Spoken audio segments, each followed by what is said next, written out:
books. Can't escape from the team. Call the morning steam. It's time to break one for cover. Call the morning steam. It's time to break one for cover. That's gonna cover. That's gonna cash. Then we make the 100-yard dash to the window. I don't know what you thought. It's Ramon Scott running so hot. Sports make money and we make money with sports money every single day. NFL, NHL, NCAA. Stay away from the juice or might play a parlay. It's the morning steam. What? Ramon Scott. Sports money. What? Wake your ass up and let's get to the money. Get to the money. You know how we do it.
All right, and a pleasant good morning to you from the sports betting capital of the world, Las Vegas. This is Ramon Scott. Welcome to the Morning Steam Show here for Wednesday, January 7th. Got a grinding day here of sports betting action, including NBA, NHL, college basketball, a full slate tonight of sports. We'll cover all the games here, and man, we're looking forward to this weekend's football action in the postseason. We did announce we will have live companion stream coverage tomorrow of NCAA college football FBS playoff semifinals. So make sure you join us here on the Sports Money Network on Thursday night with Miami Hurricanes and Mississippi Rebels.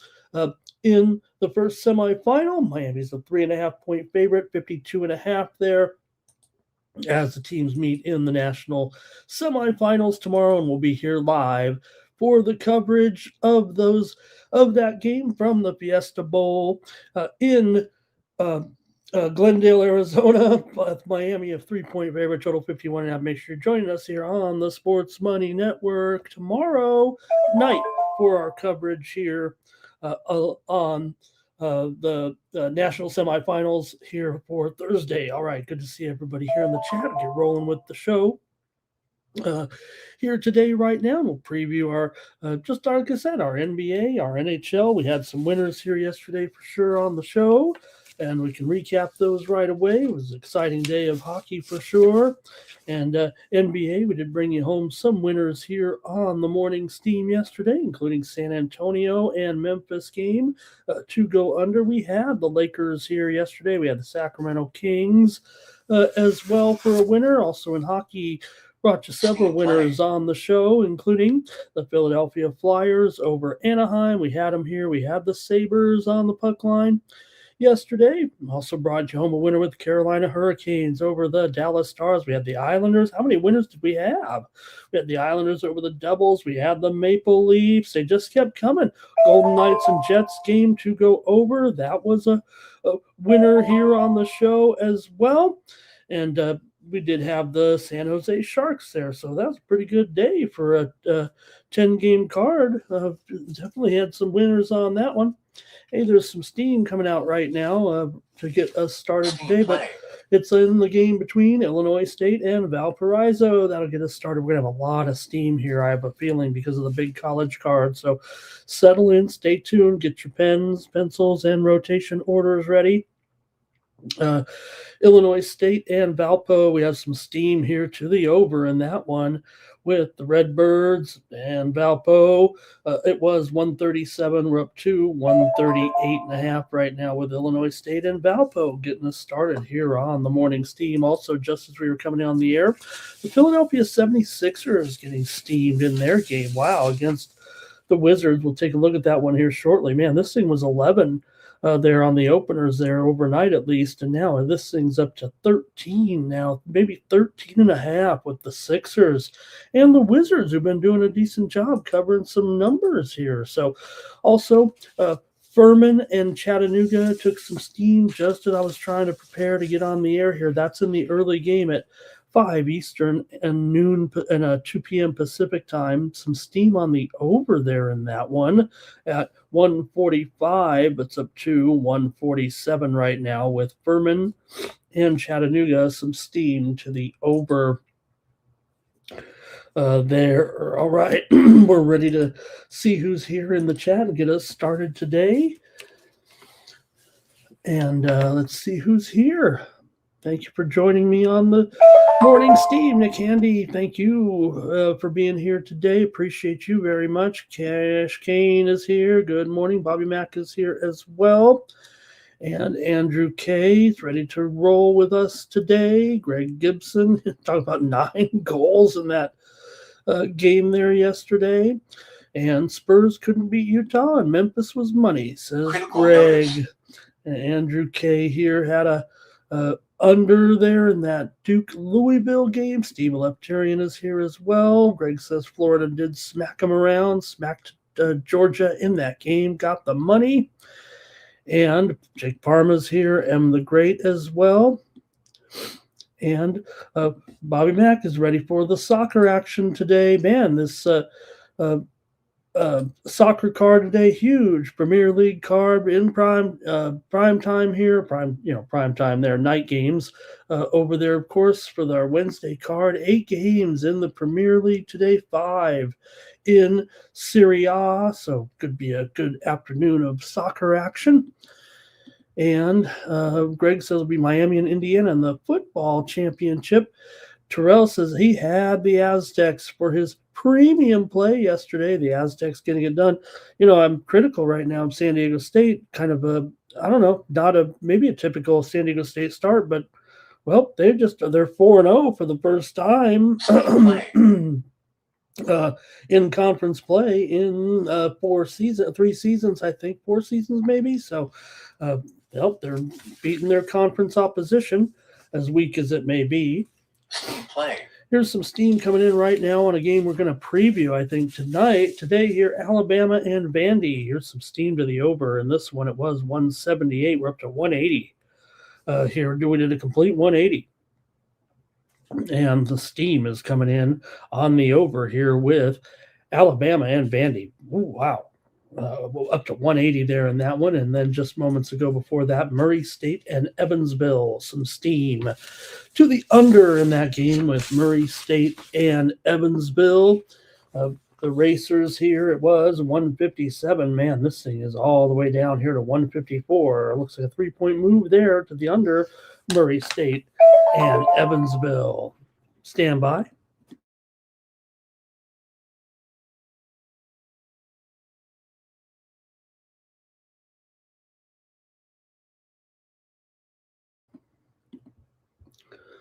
All right, let's see. Terrell says USC got beat just like USC did. Greg likes Indiana to win the national championship in football.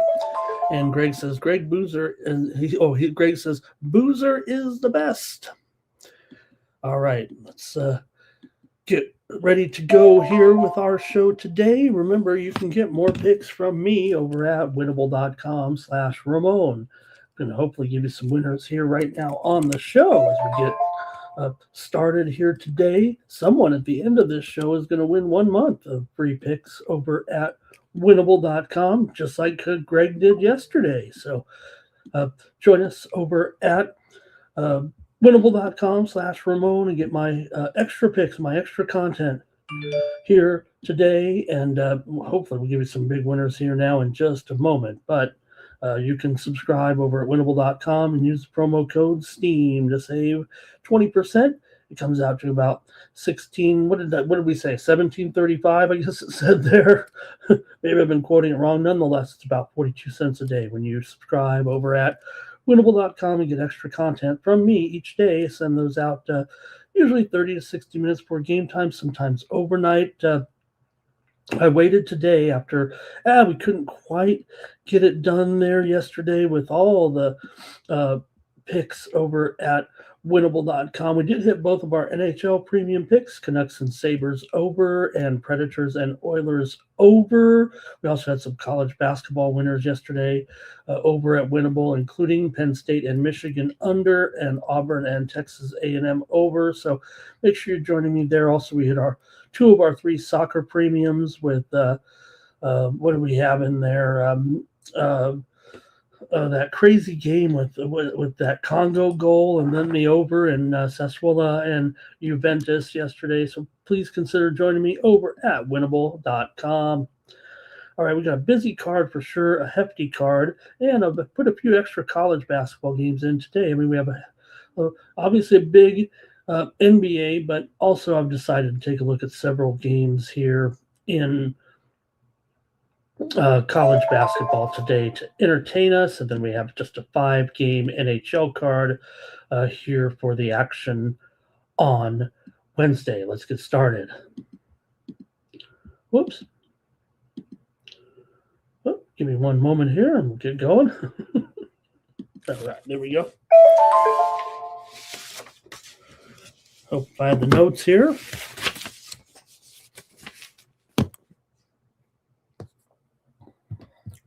All right, we're going to start the action off here on Wednesday with a matchup between the Raptors taking on the Hornets. Here, action for Wednesday. Toronto comes in 22-15. Charlotte just 13-23. But man, Charlotte continues to make you money if you're just betting them blindly or have it down to timing right here. It's Charlotte that's been kind of the money-making team between these two. Charlotte's 21-15. Whoops. Charlotte's 21-15 against the spread so far. Not only that, they've been particularly hot of late here right now, covering 7 of their last 8 games. Coming into this one, Toronto hasn't been too shabby. They've covered 4 of their last 5. They've won 4 of their last 5. Toronto's won 10 of the last 14 meetings between these two teams. Right now, butting in here, but the Clippers are getting steamed here right now, gang, in their matchup with the Knicks right now. They were getting 5.5. We're seeing the Clippers taking the steam here against the Knicks, and they're down to 4.5 right now. Clippers taking the action. We're going to get to that game in just a few moments. All right. So anyways, Raptors doing a pretty good job here. Well, they pretty much have a good run over Charlotte in general. Toronto's gone under in 9 of their last 12 games overall. Charlotte's gone under in 14 of their last 20 games. In fact, Charlotte's 11-20 to the under as an underdog, and Toronto's 8-15 to the under as a favorite. So these two teams in this particular role are a combined 19-35 to the under. The widely reported steam is coming on the under here, but it's not reflective in the line. In fact, this line needs to be updated from when I entered it in earlier, as currently I'm showing the sharp books are up to 231.5. So it's on the move here a little bit to the over in this one. I'm not sure that I necessarily agree with that, but let me see what you guys think here in the chat. The game between Toronto and Charlotte here today. The move is certainly on the over here between these two. And look, Charlotte's done a much nicer job here right now. It feels like, yeah, they're getting a couple of now down to 1.5. 1.5. It was 2.5, but I got to take the Hornets here to kind of keep this rolling right now. It just feels like, Toronto, they're not horrible, 9-8 against the spread on the road, but again, 9-14 against the spread as a favorite here. I'm going to take the Hornets here to win this one, probably as my play here on the morning steam. Looks like the sharps to me are kind of on Toronto, but I'm not sure I agree with them here. I like the Hornets maybe to get this. Yeah, to get this win, probably. Look, they're just 13-23, 7-10 straight up at home. Toronto, uh, I want to complain about them away from home, but they're still 10-7 straight up away from home. So I'm still going to try Charlotte here. They're one of the best defensive rebounding teams in the league. They just make so many turnovers, it seems like. All right, let's see if you guys got something here in this one, and I've got a little bit of steam coming in right now. Here on a decent game tonight between Stanford and Virginia Tech. We're seeing some steam in this one. Here with a move to the over right now with Stanford and Virginia Tech. It was 146, but now we're up to 148 right now with Stanford and Virginia Tech. That steam just coming in here to us. All right, and let's take a look here at some of the plays in the chat. Terrell says, let's see, looking for plays here in this game. Will do, Greg. That sounds like a great idea. And Greg says he likes the revenge angle here for the Charlotte Hornets, for the quick revenge, he says, but they played a month ago. Charlotte won the game 111-86. In fact, Charlotte has won twice already this season against Toronto. Toronto did win one at home. This is already the fourth meeting between the two teams here. D Money is here today. Thank you, D. Oh, Greg says Toronto beat them last week. Okay, I don't have that. I forgot to write that one down. What was the score? Toronto beat them last week in Toronto. Okay, I missed that one.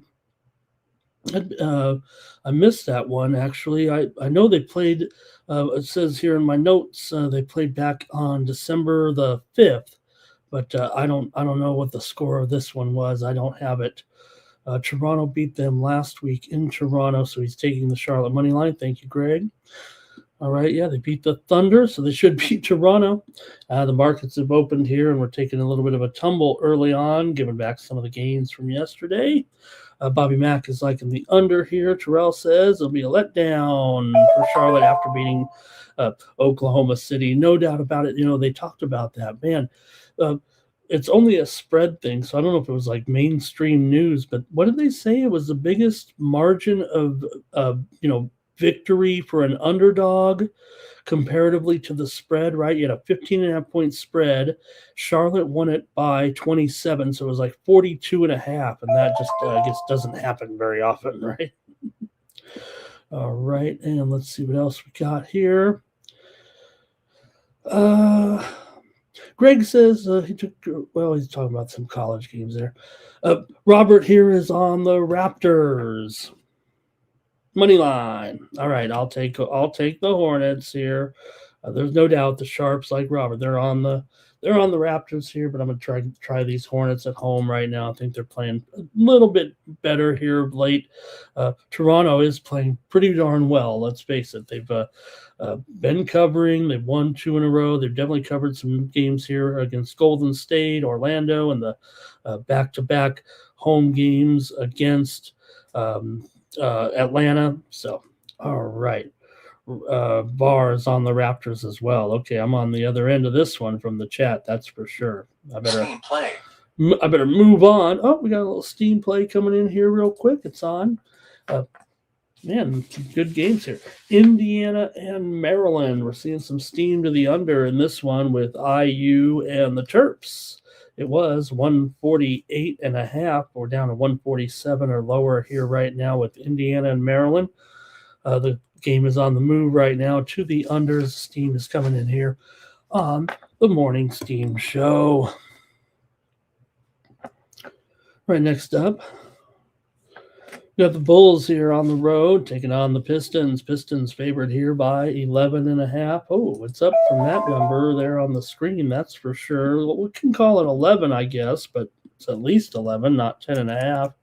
Total here is 231. This one's gone down a little bit. Another one where we're seeing a move to the under here. Bulls and Pistons.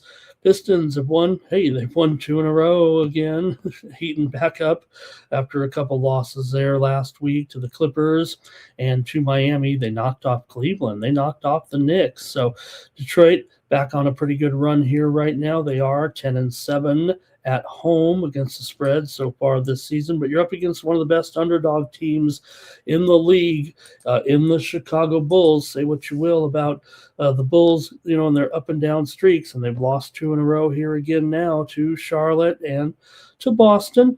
But still, one of the best underdogs in the league are the Chicago Bulls at 14-5 against the spread overall here. And that's going to be hard for me to get off this team, despite how good Detroit has been. Chicago's been streaky, and when they lose, they kind of lose by quite a lot. They lost to the best team in the league, the Charlotte Hornets.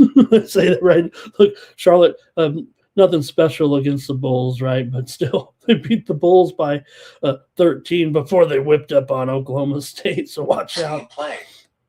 Let's get a steam play in here right now. Bonaventure taking some steam here. For St. Bonaventure here, they were a 5.5 point favorite. Now they're taking the steam here. They're up to 6.5, maybe even 7 right now. St. Bonaventure against Richmond. St. Bonaventure taking the steam. I'm watching the news coverage here right now. The U.S. are just out there taking over your Russian tankers here right now. Hey, it's a good day for some news. That was related to the drug trafficking, and the boat had a Russian flag, but nonetheless, they've seized a Russian tanker. Good job. Let's fire it up a little bit more. Okay, let's keep this show moving right now here with the Bulls. So, hey, I think I'm on the Bulls here, but let me cover some trends. Let me hear from you in the chat. Pistons on a roll for sure, and they've had a couple of hiccups here and there, but still playing absolutely terrific. In fact, if anything, they don't cover the spread as often as you'd think they would. They're really not an underrated team at all. They're 13-15 against the spread as a favorite. So I'm going to try Chicago here, 14-5 as an underdog, albeit they, maybe more so at home. They've had more success as a home dog, but I'm going to try them here in this one, and I want to hear from you in the chat. Chicago is just 1-4 against the spread in their last 5 games against the Detroit Pistons. Detroit, however, 13-2 straight up at home in their last 15. 5 of the last 6 meetings between these two teams have gone over, but Chicago's gone under in 6 of their last 8. Detroit's gone under in 4 of their last 5 games here right now. So I'm going to go ahead and take the Bulls here in this one. Bulls are just 2-4 ATS actually in their last 6, but again, just one of the best underdogs in the NBA so far, and they're getting double digits here. So I'm going to take them. Giddey is still out, so that might be a factor for some people that want to back the Bulls right now. He's still out. Buzelis is out. Buzelis is questionable. Kobe White questionable. Jalen Smith, the forward for the Bulls, he is out with concussion symptoms. And Cade Cunningham is also on the injury report. He's probable. And Jalen Duren's still out here right now with a badly turned ankle. The 18 points per game score, 10.5 rebounds, missing time here. And Tobias Harris is out with a hip injury right now also. Duncan Robinson probable in this one. Levert probable here. I'm going to take the Bulls. Let's go to the chat. Get the plays. Greg says, let's see. Here we go. Get your plays here in this one. I'm going to start off here with Greg says, Chicago, a tricky team. Can't figure these guys out. Terrell says, Bulls do cover, but, could be argued that they're not covering as well with Giddey out of the lineup here for a few games for sure. Pistons, money line for Bar. Detroit took the Knicks to SmackDown 4 days ago, says Greg, talking about how well these Detroit Pistons are playing. That was their last game, as a matter of fact. Pistons here for Public Enemy. There he is. Good morning. Robert here is on the under here. DeSumo has been picking up his scoring. And Chicago full of bull. Detroit going to kill him, says Detroit, says Greg here. Hey, there's some NBA steam, more steam right now with Houston and Portland. We're seeing some steam to the under here with Houston and Portland right now. In this one, looks pretty solid actually here with this move. It was 225. We're down to 223 here with Houston and Portland. Steam to the under. Let's get moving here to the next one now. We got the Wizards taking on the Sixers here on Wednesday night. You got the Sixers coming in a 12.5-point favorite. It's up to even higher here right now. I'm showing 13.5 after that move came in just a short time ago. That steam on Philadelphia. I mean, look, if you look at the numbers here a little bit, as well as Wizards have played here a little bit, the numbers might not reflect, it might kind of support this steam move here. 13.5 right now for the Sixers. We know the Sixers are one of the best cover teams so far this season, but they've certainly given plenty back. They're only 11-7 right now against the spread as a favorite. Meanwhile, Washington 7-10 ATS on the road, 14-18 ATS as a dog coming into this one. Philadelphia 20-13 against the spread on the season. They've rolled here kind of in their role as a favorite at home, but still a lot of points. Actually, they're only 8-10 ATS here at home. Let's hear from you in the chat on this one. Philadelphia, what's happened here is they're just 3-9 against the spread in their last 12 games at home right now. They have defeated Washington in 17 of the last 20 meetings between the two. Washington's gone just 2-5 ATS against Philly in the last 7 matchups. Washington's won and covered 5 of their last 7 overall here. I mean, I feel like Washington's done a nice job here of late. They won and covered against Orlando. They won and covered against Brooklyn. They won and covered against Milwaukee, winning and covering 3 of their last 4 games right now, playing some pretty decent ball. The Sixers had their 3-game winning streak stopped by Denver. Remember, they were a 14.5-point favorite against I'm almost teasing the chat here with some of their comments about common opponents or similar situations, right? Hey, Philadelphia couldn't cover 14.5 against the Denver Nuggets. What makes you think they're going to cover 13.5 against the Washington Wizards?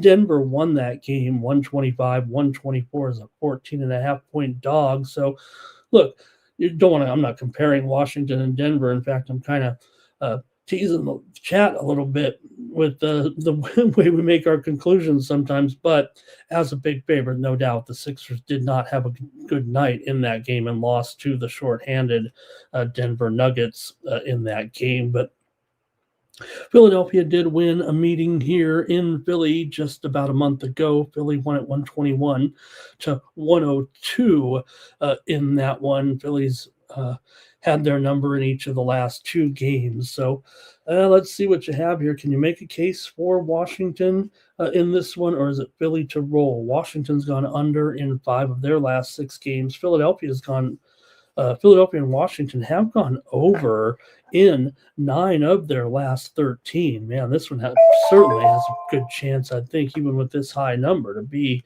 maybe an over game here.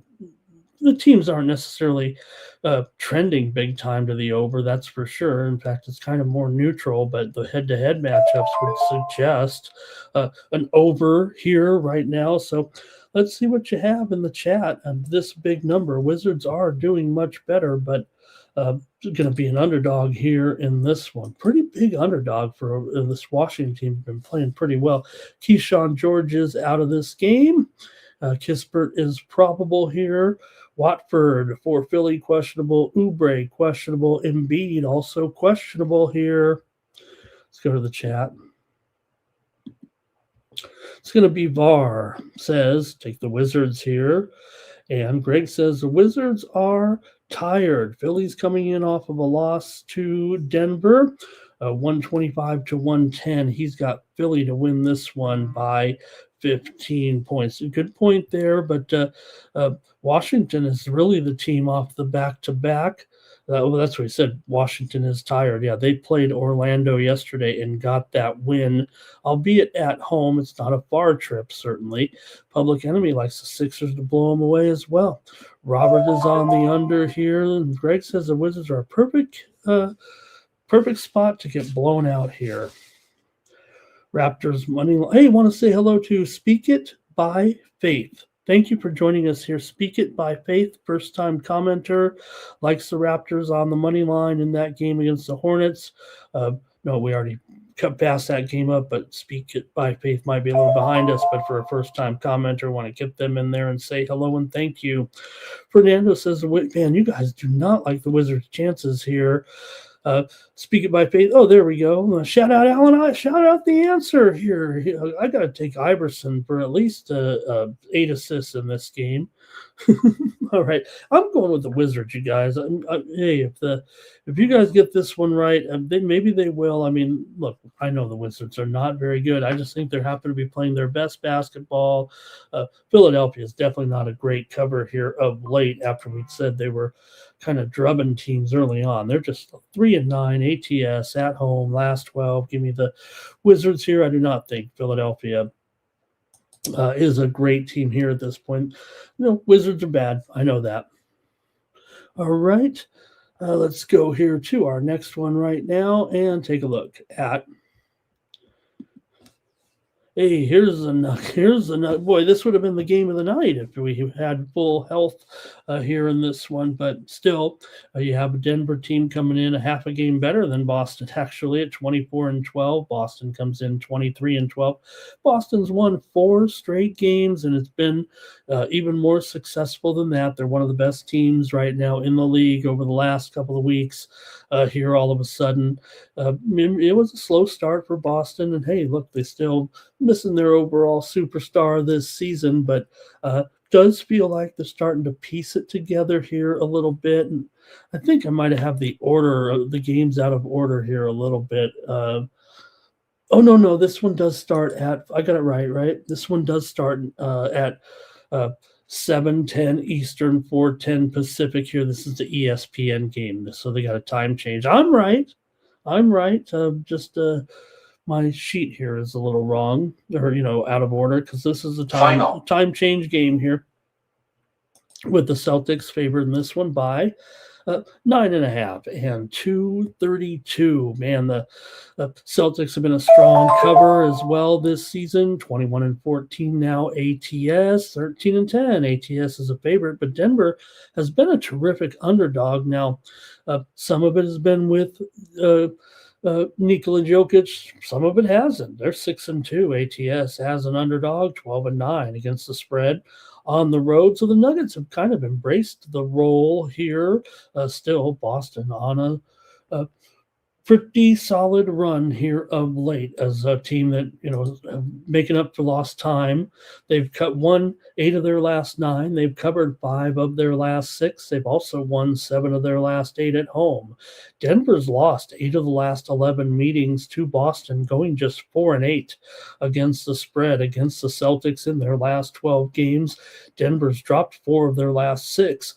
Overall, Denver's gone over in 15 of their last 20 games here. They're 24-12 to the over, including 14-7 to the over on the road. However, they're really, as an underdog, just 4 overs and 4 unders. Boston, meanwhile, 10-13 to the under at home. Let's see what you have here in this one with Boston, just a huge favorite here against the shorthanded Denver Nuggets, playing without the superstar Nikola Jokic here. Also Murray, questionable in this one. Hardaway, questionable. Aaron Gordon, questionable. Braun is questionable still, nearing his return. Valanciunas, he's out still as well. Big-time injuries up and down the lineup for this Denver team. Denver's Cameron Johnson has been out also for nearly 2 weeks now. For the Celtics, basically clean bill of health, other than Minot is out here of this game for Boston. So maybe it will point to a blowout here. These Nuggets injuries certainly are a little bit deeper than even just their superstar here, but still got to win by double digits to cover this number against a Denver team that is 6-2 against the spread as an underdog. And we saw what they did when they were, in that last game when they were 14.5-point dogs to the Nuggets and they to the Sixers, and they won the game. This has been a long road trip. It was back on December 29th when Jokic was injured in that game to Miami. They're still on the road from that on this trip. That the injury happened on this trip. They're still on the road, and it's January 7th here today. So gotta consider that here as well. Let's hear from you in the chat. The two teams have not met yet this season. Boston's won and covered 4 in a row. Here comes the chat all-stars with their comments on the game between the Nuggets and the Celtics. VAR says, take the over in this one. Public Enemies on the Celtics. Greg says they'll take advantage with Joker out of here and get that win, but and cover there. Fernando liking the over here. And Greg says this is a chance where you can show them right now because they, got a shorthanded team, time to win a game big. Boston's been doing, a great job, no doubt about it. Fernando does say take the Hornets on the money line. Oh, he's a little behind us there on that other game. 9 legacy on the Raptors here. All right. Stand on Biz is here and says, I think the Nuggets players sometimes a little bit overlooked, these role players. Just unfortunately right now we've got some of them on this injured list too. I mean, that has to be considered. They are definitely a little bit thin here right now, talking about the Denver Nuggets, not just Jokic, but I kind of still want to grab them here. Let's keep it moving here with the chat. And Bo Jackson here today. He likes the Celtics to just win this one on the money line. Robert McCormick liking the Celtics here. And Stand On Biz says, I'm going to take those Nuggets right now. Look, I'm impressed with the Nuggets 6-2 spread record right here. Just that they're on the back, not on the back-to-back here after the game. Philly, or it wasn't a back-to-back, but off of a win here, obviously, in the game against Philly here. Man, the Celtics are playing mighty fine ball here, covering here. They've already covered double digits, or this number in 3 of the last. They beat Utah by 10. They beat Sacramento by 14. They beat Chicago by 14 here. But I'm going to give the Nuggets a chance to hang in here and take these points. I'm trying the Nuggets. You guys are all over the Celtics. I just can't ignore the fact that the Nuggets look like a hard-trying team here a little bit. Stand on Biz says the Celtics should probably be better than they are. They've done a nice job, though. 21-14 against the spread. Pretty darn good for sure. They're 8-4 against the spread when they're an underdog. They're a favorite here, obviously. But all right, Terrell, liking the Nuggets with me here, looks like. I'll take some Sweet Baby Rays. I like the Sweet Baby Rays, brown sugar, hickory and brown sugar flavor. That's my favorite barbecue sauce.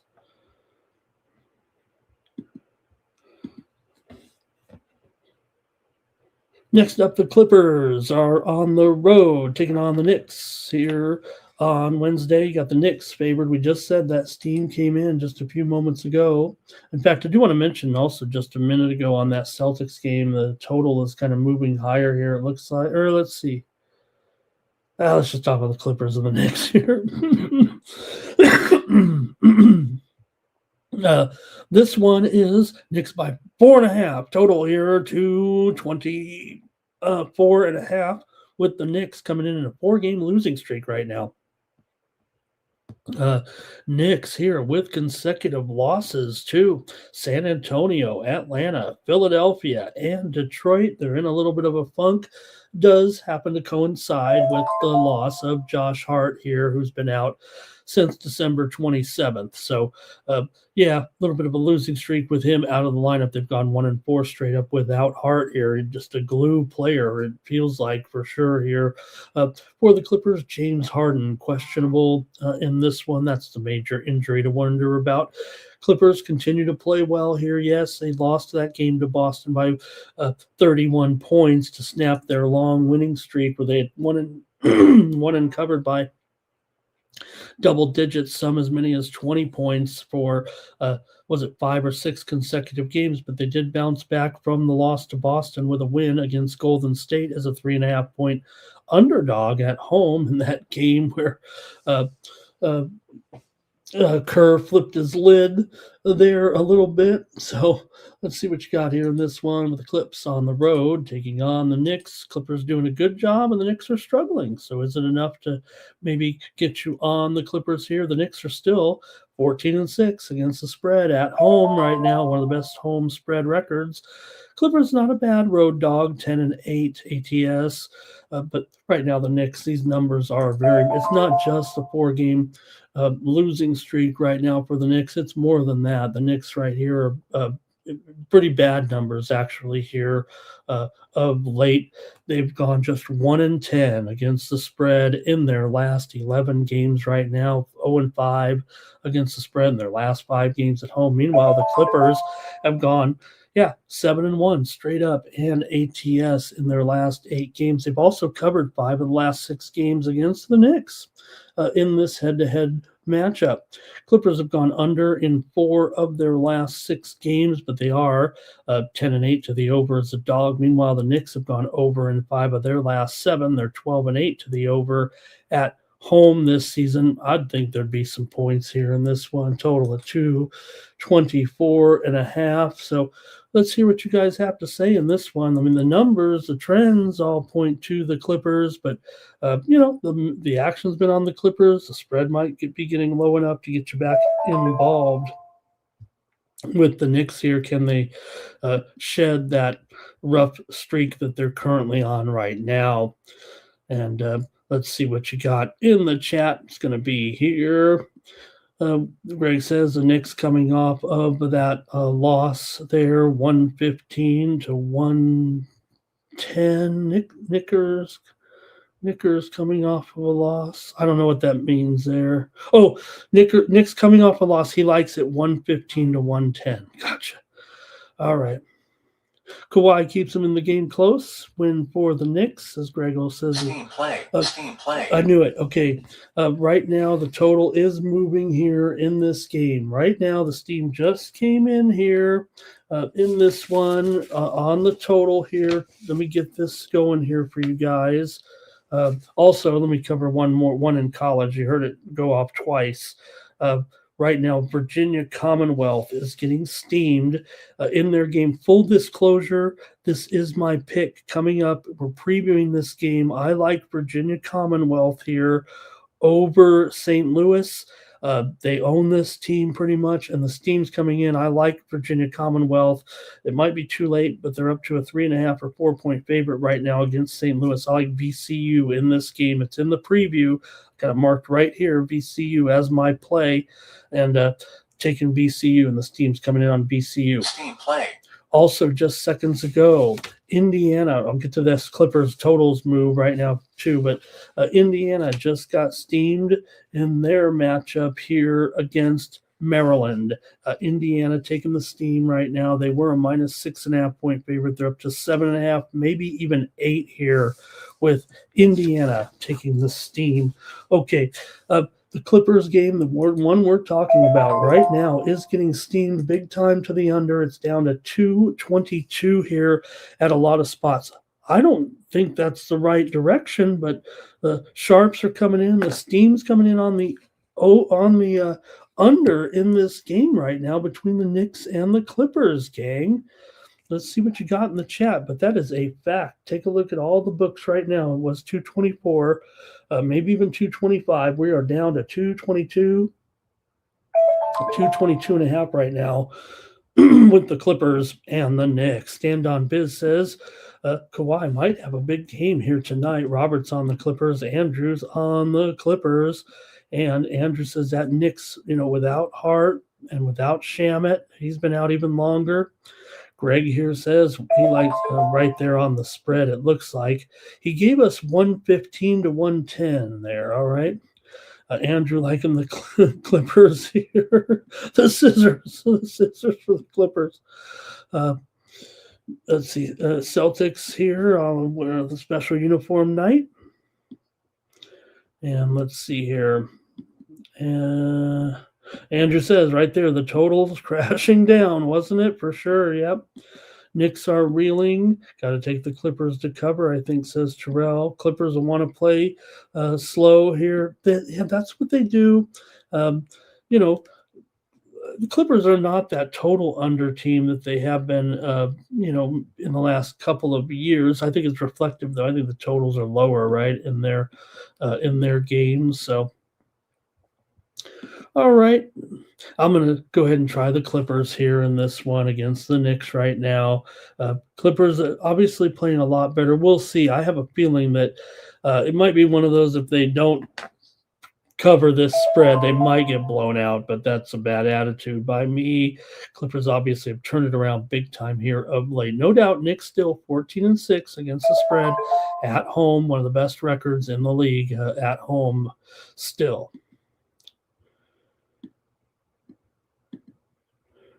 All right. Andrew says maybe Harden, right? Maybe Harden, but you know what else? Though the one Andrew, the steam just came in on the Clippers a few minutes ago to take this one from 5.5 to 4.5. So I don't know, the Harden, that one might be a little bit hard for me to digest. Okay, Fordham is getting steamed here real quick in their college game today. Fordham against George Mason. They were getting 6, but now it's all the way down here right now to 4.5, it looks like, with Fordham taking the steam against that good George Mason team. All right. And let's see. Robert says Harden is back tonight. Steam play. Harden is back tonight. Question mark. I do think he will be back. We'll see here. But again, I think that's interesting the way you guys noted that a move here right now. And the Knicks are back up to 5 here at Bovada. But all right, Greg says they need Harden though. And okay. Also, steam move coming in just seconds ago. Another one here in college ball with Rice and Wichita State. We have some steam to the under right now in the game between Rice and Wichita State.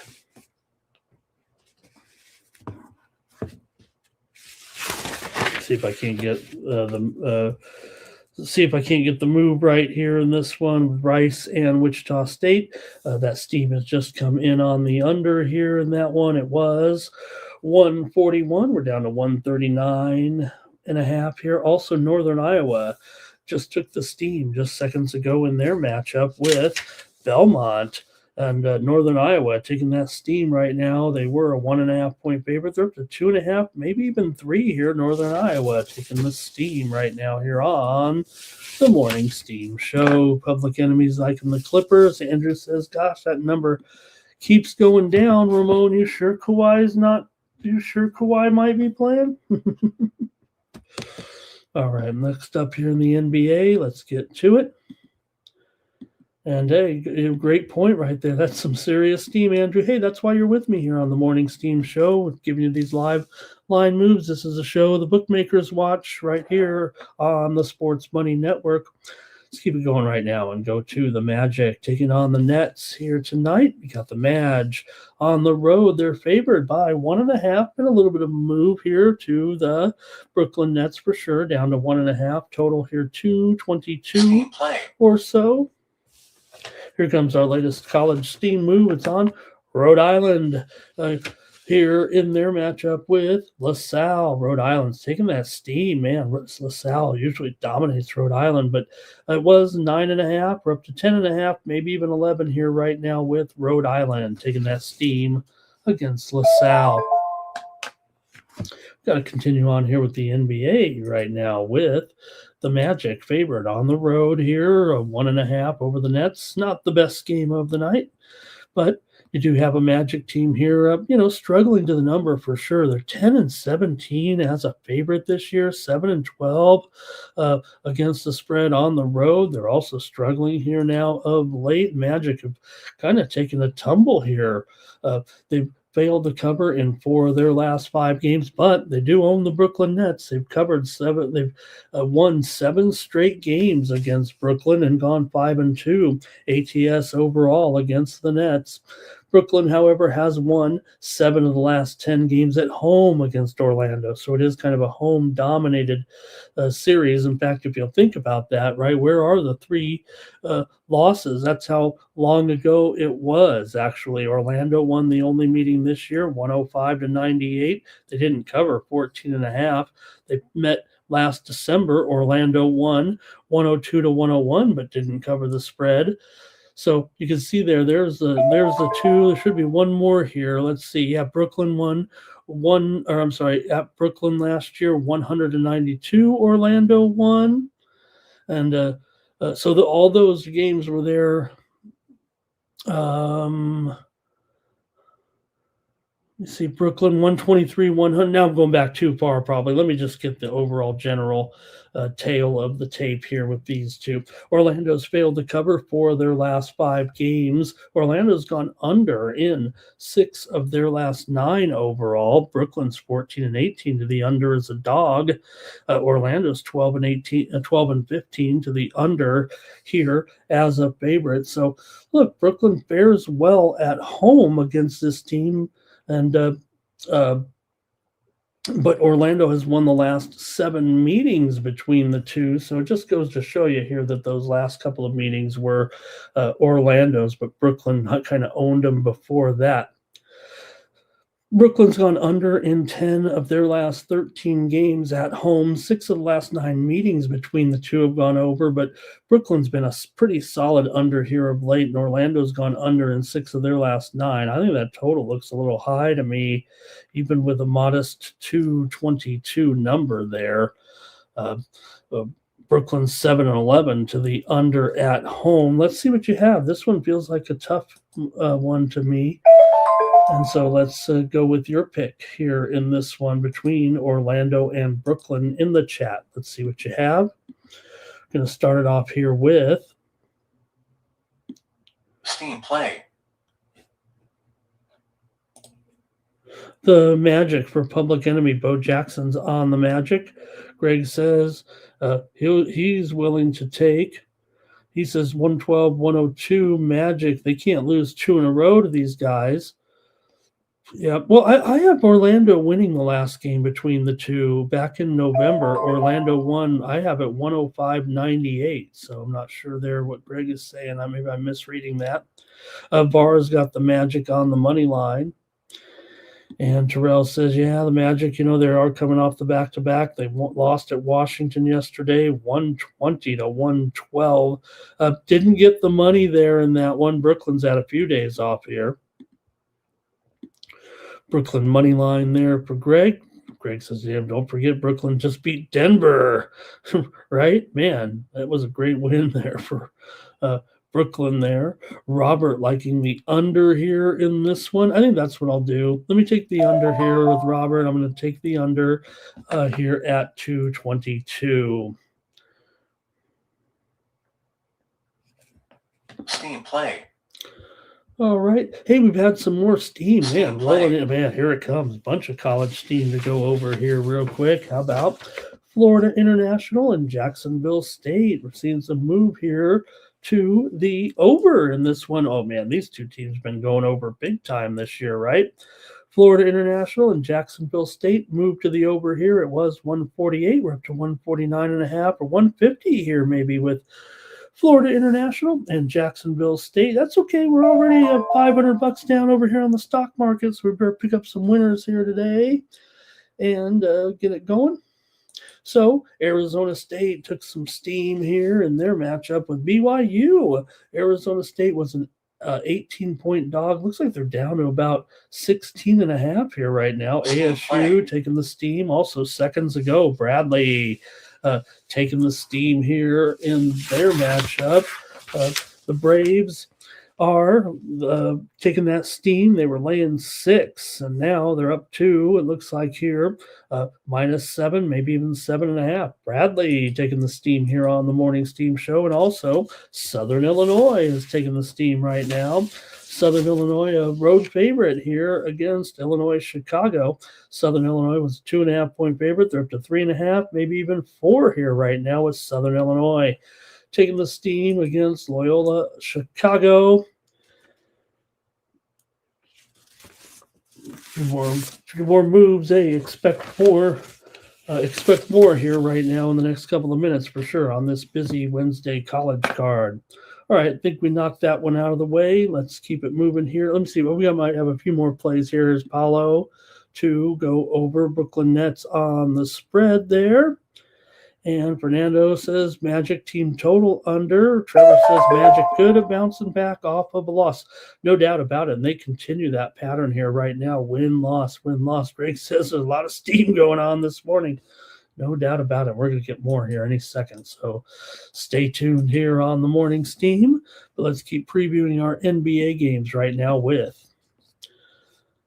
Well, here's the Pelicans on the road taking on the Hawks. In this one, the Pels are a 10.5-point underdog to Atlanta. This one's moved here.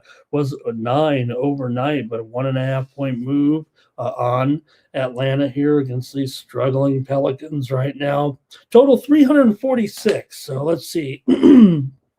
I guess this one's going to be about what 175 to 160 or 180 to 170 here. Better fix that. Still, it is. How do you get 140? Oh, I just hit. Okay, because it is 246.5. Is that right here? Wow, this one opened. Sure, it opened 241 or so, right? This one is expected to be a high score. I was on a show last night. The total was 241.5, and I was like, I'm on the over in this one. Well, good thing I was. I mean, look at this thing.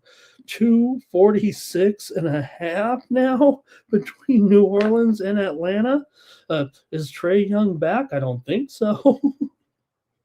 Or is he? Let's take a look at the injuries here. This one, 46.5. Trae Young questionable. He's moving closer to a return right now. We'll see if he can make this lineup tonight. Herb Jones questionable. Sadiq Bey questionable. Hopefully the scoreboard operator isn't questionable. They'll need him, it looks like here. New Orleans in a total funk right now again, right? They showed some signs of life there, picking up a few wins, picking up a few covers, but not now. It's all been a disaster here for New Orleans. Not even coming close. They've lost and failed in 4 straight games. They've lost 8 in a row, 1-7 ATS in their last 8 overall. New Orleans also just 1-4 in their last 5 games ATS against Atlanta. But Atlanta's no great shakes. They've lost 9 of their last 11. They've lost 5 of their last 6 at home. They've gone just 4-9 against the spread in their last 13. They're a dismal 5-12 ATS as a favorite. Look, the Pelicans, they're 20-17 ATS. They've been able to cover some spreads. It's just been a bad run here of late for sure. But still, as an underdog, 18-17 against the spread. I know that's not a great record, but compare it to Atlanta's 5-12 record as a favorite against the spread. Maybe, just maybe, you could maybe get there on the Pelicans, and they're 2-13 straight up on the road. But all right. Mississippi State is the next to take the college steam here right now. Mississippi State here up against Oklahoma today, and Mississippi State's taking that steam here. They were a 1-point dog. Now they're a 1-point favorite, maybe even 1.5 here as Mississippi State taking the steam in that SEC game with Oklahoma tonight. Let's go to the chat. With this one, we won't spend much time on this one here. A lot of hubbub going about with Trae Young. Will he get dealt here by Atlanta? Are they better off without him in the lineup? I hate to say that about a guy who has such quality numbers here. I mean, why would you really not want a guy in your lineup like Trae Young? But All right, let's go to the chat here. Steam Play. Oh, let's get a Steam play. Told you. Just talked about that LaSalle, Rhode Island game, and now we got some steam on the total in the LaSalle, Rhode Island game. Rhode Island just got steamed a short time ago. Now here comes the under. These two teams are kind of an under series when these two teams have met. And the steam's coming on the under right now. Was 133. It's all the way down here to 130 and a half or so. LaSalle and Rhode Island. Like I said, when these two teams meet, they've had some unders here in the previous couple of years when they've met each other. Okay, let me go to the chat here on this crummy game. See what you got here. All right. Pelicans for VAR. Says, you know what? I mean, come on. Atlanta's not – you got to draw the line somewhere, right? Atlanta's not covering anything. Come on. Pelicans here for Steve. Atlanta hasn't covered the spread as a home favorite in 10 straight games. All right. We got a little bit of breaking news here right now coming in on tonight's NBA card. We're about to get to the Thunder game, but we're just seeing here right now coming out on X, and I've just been notified that SGA is downgraded here to questionable. It's worse than that. His knee injury is going to sideline him probably tonight against the Thunder. It's starting to be taken off the board here in a lot of spots. If you can still get it, you might want to try to squeeze in there on the Utah Jazz. This one's going to drop dramatically because of this announcement. It looks doubtful, could be a good day to take the day off too for SGA if he's having some knee soreness. This game's already starting to get pulled a little bit, and you're probably going to get steam here shortly. They were 18 and a half point favorites. This is why you pay attention to the morning steam. SGA is going to be very questionable, probably not going to play in this game tonight, and that line is going to be reissued here momentarily. It was 18 and a half, but we'll see where it comes back out. I imagine it's going to be closer to 16 or so, and we'll get to that game. By the time we get to that game here in a couple minutes, it'll be settled. So, all right, let me keep this one going here, though, right now. Greg says he's got Atlanta to win this one, but probably not cover that big spread. And here, Fernando likes the over in this one. Public Enemy on the Pels here. And Nine Legacy says, let's see here. Let's see. Someone is general managers and owners listen to public opinion and a terrible. Okay. I don't know what Nine Legacy is addressing there, but it looks interesting. Robert liking the over here in this one, and I think I don't disagree. I'm going to go ahead and take the Pelicans here in this game, plus 10 points, 10 and a half. I'll take the Pels against Atlanta. I'm not impressed with Atlanta's 5-12 record against the spread as a favorite this season. So, yeah, I'll take the Pelicans here to at least get a cover. I mean, they're struggling here, no doubt. Nine Legacy will take Atlanta, however. All right, and next up, the Phoenix Suns are going to take on the Memphis Grizzlies here. Action on Wednesday night. Phoenix 21-15. I mean, they are got to be one of the favorite teams of gamblers here this season for sure. Right now, especially. How about the Suns 13-2 against the spread as a favorite this season? How about Memphis? 6-15 against the spread as an underdog. I'm not telling you what to do. Maybe this will be the spot for Memphis here. It's not like the Memphis Grizzlies are playing. Well, they did just beat the Spurs. You got to give them credit there. But remember, they were on a pretty. They were on a losing streak and not covering any numbers, and all of a sudden they popped up and beat San Antonio last night, 106-105. They are on the back-to-back. Phoenix is not. They probably were in Memphis before the Grizzlies were. But still, Memphis coming off of a great win last night as a dog against the Spurs. Phoenix, meanwhile, 3 straight covers. They lost last time out to Houston, but they covered, and that was off of their win over the struggling Oklahoma City Thunder. Man, SGA needs that day off, I guess, huh? Let's see what you got here in this one with Phoenix and Memphis. Like I said, Phoenix just really clicking right now. I mean, if you've been betting Phoenix over the past 3 weeks, congratulations. They are on. We bet on them here we've been back in Phoenix for sure. They're 9 and we've been back in Phoenix well before that. It feels like they are 25-11 against the spread this season, 9-1 against the spread in their last 10. However, Phoenix has lost 6 straight meetings to the Memphis Grizzlies. Phoenix has come in here, won 6 of their last 8. Memphis, meanwhile, 1-4 straight up and against the spread in their last 5. 4 of the last 5 meetings between these two teams have gone under. The widely reported steam has come in on the over in this game. It's up to 231.5. I don't know if I see it like the Sharps do. I mean, you have two teams to me that, definitely go under, particularly in these roles. Phoenix is 5-10 to the under as a favorite. Memphis is 7-14 to the under as a dog. However, Memphis has gone over in 4 of their last 5 games at home, but Phoenix has gone under in 5 of their last 7.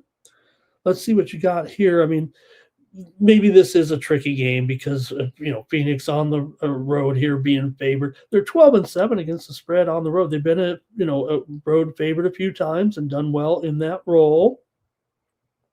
So let's see what you got here. And I mentioned Phoenix. They are more so. I mentioned the role of the totals here, right? Phoenix a big time under as a favorite. Memphis a big time under as a dog. But I will say that mostly it's been Phoenix as a home favorite and Memphis as a road dog in those particular trends. But still, it is what it is. And I want to hear from you in the chat with this one. Phoenix and Memphis here today. The two teams did meet back in the early season matchup, and Memphis, of course, won 114-113, but they did not cover. They also met. In fact, Memphis, we talked about the 6-game winning streak for Phoenix or for Memphis over Phoenix. Phoenix has actually covered the last 3 games against Memphis despite winning. So let's see what you got. Despite Phoenix has covered the last 3 despite losing to Memphis. How's that? Thank you guys here for joining me on the show. And let's get some picks here on this one of the Suns and the Grizzlies. Spread's too low. It's a trap game here, says Greg, and he likes the Grizzlies to win it. Oh, no, he likes Phoenix. He likes it right on the spread, of course. Fernando says Grizzlies lean. It's going to say lean, but I like leak better, right? I mean, leak. Remember live leak? Remember what live leak was? And when you're leaking, forget it, Fernando. Let's change it. Let's change it to leak. I like leak. I'm going to leak this one out. Kind of like the leak of the White House or something. All right. Grizzlies to cover, says Public Enemy. The dogs will be barking. Robot Glock says Grizzlies and under here. All right, not much from you guys in this game. Man, I just think Phoenix is just I think they're a better team. Kind of disappointed this one's kind of gone up here to 4.5, but that's all right. I'm going to go ahead and take Phoenix in this one to handle it. All right. Let's see what's happened now. We're caught up here to the Jazz and the Thunder. The lines come back out at just 17.5 here right now. And remember, he is not ruled out of this game. I just have a feeling that SGA is not going to make this. You know how? Hey, we might get a lot of picks wrong, but I'm pretty good on the injuries here, when speculating a little bit. Granted, I have a little bit of help here that I pay for, and, I'm sure this information is readily available to everybody, but I need a little extra help. Anyways, OKC down to 17.5. The total still here, 242. Hey, we got an NBA Steam move coming in right now back on that Wizards and Sixers game. We're seeing the Steam to the under in that. Remember how I said I thought that looked like a higher scoring game, but here comes a Steam to the under in that one between Wizards and Philadelphia. It was 230. What do we say? 234.5, 235, but it's down to 233.5 right now. Steam to the under. Wizards and Sixers coming in right now. And like I said, this one's been reissued at 17.5. There we go with the under move a little bit there finally. I don't know if it's going to be official Steam coming in, but in fact, the Steam originally came in on the over in this game, and now we're down to let's call it 240.5, but I'm seeing 240 also there. So, there's going to be had to be a little bit of a move to the under. A lot of times when you think about, here's another way to approach the steam, right? That I call out, and I'm not just making this up. Again, where you're watching it just like I am in real time, but sometimes what a lot of pros do when they've missed a steam, and they want to stay on it, they want to chase a steam. Sometimes those auxiliary markets, a first half market, a first quarter play, sometimes on some of the props and everything, that's where you see there might be a little bit behind. And sometimes sharps will pick on some of the other markets to get involved with some of those moves. All right, Utah's lost 4 in a row right now. The Thunder have lost 2 straight, a season high, 2-game losing streak. No wonder they got to rest their superstar here in this one. Not going to fault the Thunder, man. It's been an ungodly run. Just, I don't know. When you see a team that was so incredible like that, and you think of some of the great records in the NBA, they are up to 7 losses now. I mean, they'll probably, finish with at least a dozen losses. I would have still 70 and 12 would be incredible. But this one will be a little bit tough. We're going to update that line too. I'm only doing the total. Amazing is only 17.5. I thought it, like what I say, 16.5 that would go down to.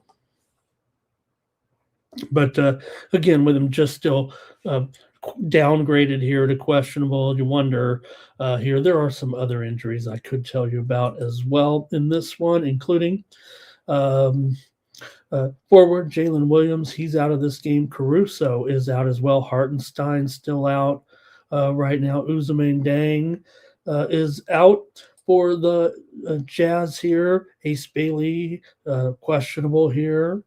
Love is out tonight as well. All right, let me hear from you in the chat. I guess I got to make my call in this one with the Thunder and the Jazz. Look, the Jazz, we know, right? They're kind of hit and miss for sure, right? We don't know. Is it their turn? Will they cover them? The same with the Thunder. We've had this dilemma every time, right? Do they cover 15? Do they cover 16? Well, how do the Jazz do in covering some big numbers? You know what? They covered 12.5 against the Warriors this past week. They covered against San Antonio 14.5 back a couple of weeks ago, but they got blown out by the Clippers by 17, covering 14. Utah doesn't have a great record. 6-10 ATS on the road. Oklahoma City 11-9 ATS at home. But it all kind of surrounds the, hey, this team doesn't, live off of SGA. We know that they can handle it right now. But like I said, some other names are on that list. It makes me want to kind of probably try Utah here in this game. Let's see what you have in the chat. Okay, Greg has I think he's liking Utah big time here. He has just a 10-point game. Oh, Robot, thank you. Look, he says, look, you got Hartenstein out, Caruso out. Got to take the Jazz. He already did, is what he's saying there. And let's see here. Maybe Utah first half money line. Could they come out here well? And Robot says, sometimes they just end up giving up in some of these games in the second half, Utah's 19-12 to the over as an underdog here. I saw there, like I said, this one's going down, but I don't know if SGA is going to have that big an effect on the actual score. I still might prefer it over, but might need to reassess. All right, and what's this say there? Oklahoma City has what does that say? Thunder have incentive for Jazz to win. Do they have one of their draft? No, they don't have one of their draft picks, do they? No. The Thunder have a Clippers draft pick. They have a Philly draft pick, right? Utah's got like a protected pick here. OKC, they own a Houston's pick, right? How many first round picks do they have again next year? 3 or 4? Okay, Utah first round pick draft falls outside top 10. It goes to to Utah. Oh, is that right? Because they have a protected pick through 8. Right? Is that right? Thank you for that. Great heads up there, robot. All right. Thunder by 20 says 9 legacy. And Greg says no SGA, no problem. And right, 18 and a half now, 17 and a half here. Not a big move, huh? Thunder will win. Utah can probably cover. OKC does just enough to win this one. Love the Randall Sheffield here today. Great to see Randall Sheffield. I agree with Randall there. I still like the over in the game. I think these two teams met already back in December. It was 131 to 101. It did go under, but look, OKC scored 131. They also scored 144 in the first meeting at Utah. OKC has Utah's first round pick. Okay, I did not know that. I thought Utah.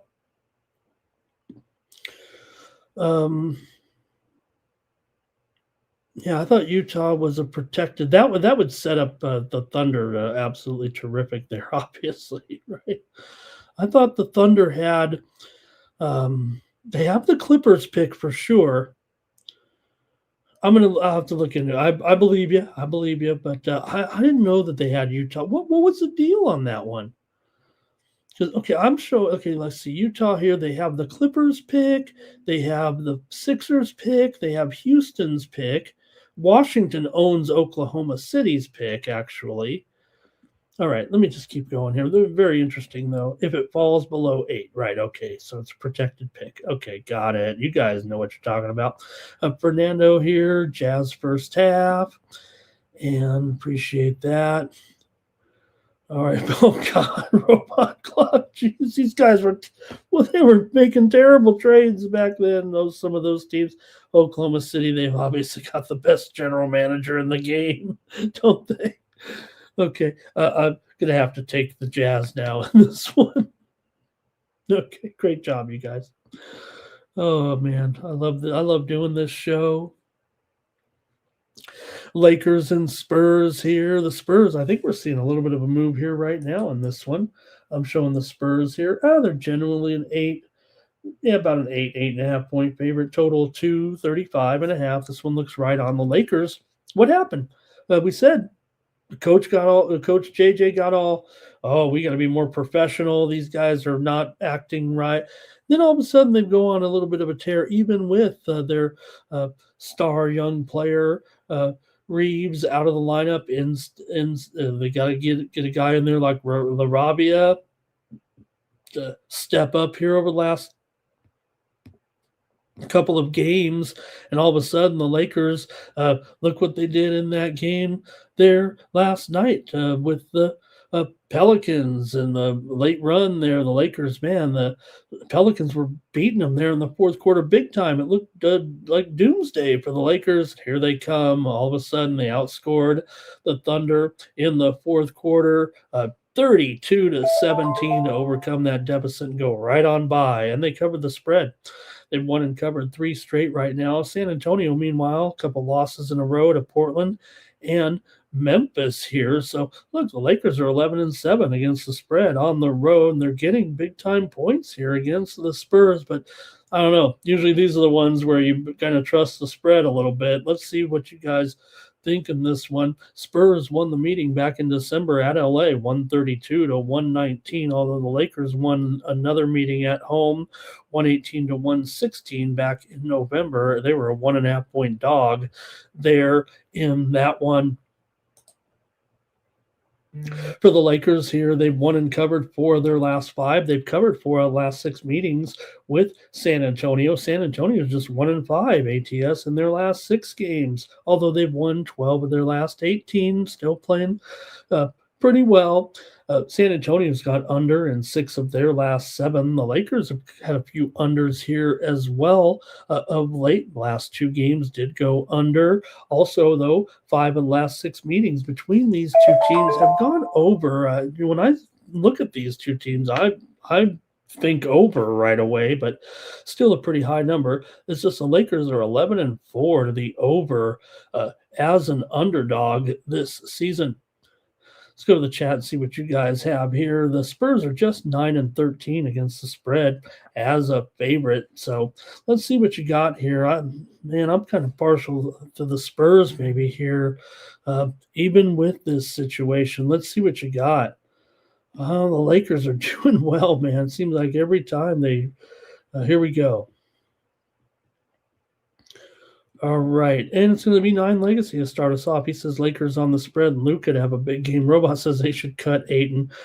You know what? It's just you want to say there, right? You're like, with Ayton, you're like, oh man, this guy, and then all of a sudden he shows up one game, and you're like, you could see it there, but how many years he's been in the league? Like, I know how many years he's been in the league. Actually, a guy I like quite a bit. But maybe not as a player. A quick revenge here for the Spurs, says Greg Gibson, off of that 132-119 victory by the Spurs. There, wait a minute, a quick revenge for the Spurs. Okay, the Spurs won the last meeting, right, between these two teams. The Spurs won at the Lakers. Is that right? Or does Greg just mean a revenge off of they've lost 2 in a row straight? I don't know sometimes what Greg is saying. Okay, this is a Lakers spot. Utah back home in Texas. Oh, okay, I got you there. And let's see. Speak it by faith. Lake Show. Take the Lake Show plus money to win it outright here. Lakers to cover, says Public Enemy. Robot Glock says Lakers might win and cover it outright. All right, man. I don't see it the way you guys do. I think this is a matchup the Lakers just end up having trouble with. Look, I'm a Lakers fan. I think they're doing a great job, but Spurs beat them last time with no Wemby. What's going to be the difference here? Lakers play better this time. Spurs play better without Wemby. Robot, you're fired, okay? Come on. All right. Spurs lost to Utah. Luka gets up for playing this one. Spurs will win this game, says Greg, for sure. And the Spurs got the okay, Fernando. Fourth quarter over here. All right, I'm taking the Spurs in this one, you guys. I might be a little bit out to lunch, but I'm going to try them here. I'm going to lay the points with the Spurs actually tonight. All right, just playing my algorithm a little bit. Let me continue on here. We're having a great time, but we got to pick it up the pace. It's a great NBA card. The Rockets are on the road, taking on the Blazers here. Rockets favored by 6.5, 220. Ooh, look at this total. Down to 222.5. I was on a show last night, and the total was going down, and I said I liked it under, and now look at it. 222.5 here. This one definitely has been taking a little bit of a tumbly here in this one. And let's take a look. Got Houston coming here 22-11, still doing a great job. But Portland's on their 3-game winning streak here right now. It feels like Portland's doing the best they have all season. Wins over New Orleans, San Antonio, and Utah. All as a couple of them as underdogs. They were favored against New Orleans and handled their business on the road. So good job, Portland here. Really looking good here of late, and they're getting the points at home. They're 15-8 against the spread as an underdog this season. Houston is 12-8 against the spread on the road. 16-15 ATS is a favorite, but pretty nice number right there. Portland 15-8 ATS has a dog here. Not bad. These two teams met in November. Houston walloped them at home 140-116 as a 7.5 point favorite here, but man, Portland getting these points, playing well. We know Houston is a team that can definitely go to the finals here, but seems like the move's coming in a little bit late on Portland here, maybe more so to the under. Let's see what you guys have. Help me out here. Houston is 12-8 to the over on the road. Portland's 10-7 to the over at home, but Portland is 9-14 to the under as a dog and have been going under. Their defense is improving here. Portland's gone under in 8 of their last 10 games overall. Houston's gone under in 5 of their last 6 right now. And 6 of the last 9 meetings between the two have gone over. I don't know if I'm worried about that too much, even though the perception might be that these teams are over teams. This move has obviously been to the under. I think I'm going to be on Portland here, but let's go to the chat and see what you guys have in this one. Oops. With the Rockets and Portland tonight. Here we go. Robot Glock. So those are the ones with the rainbow, the 3 colors, right? What is it? Green, red. I'm trying to remember. Is that right? Those colors on the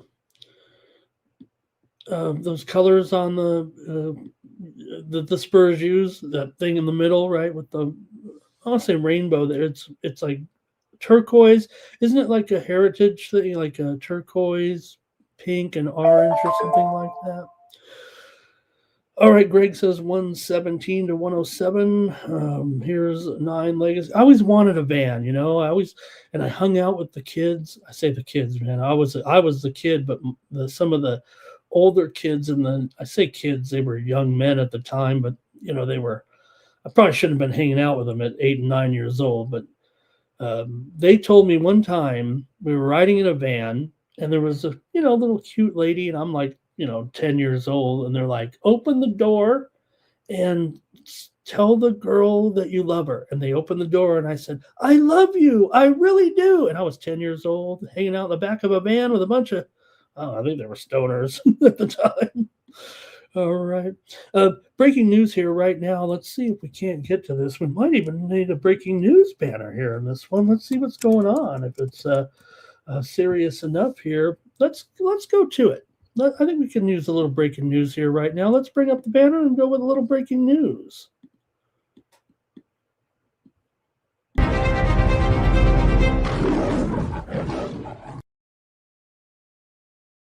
We know it's a bit of time for the NFL news here, college football news right now. How about Alabama star Ty Simpson? He's expected to enter the NFL draft right now. Hey, come on, the money isn't good enough in college.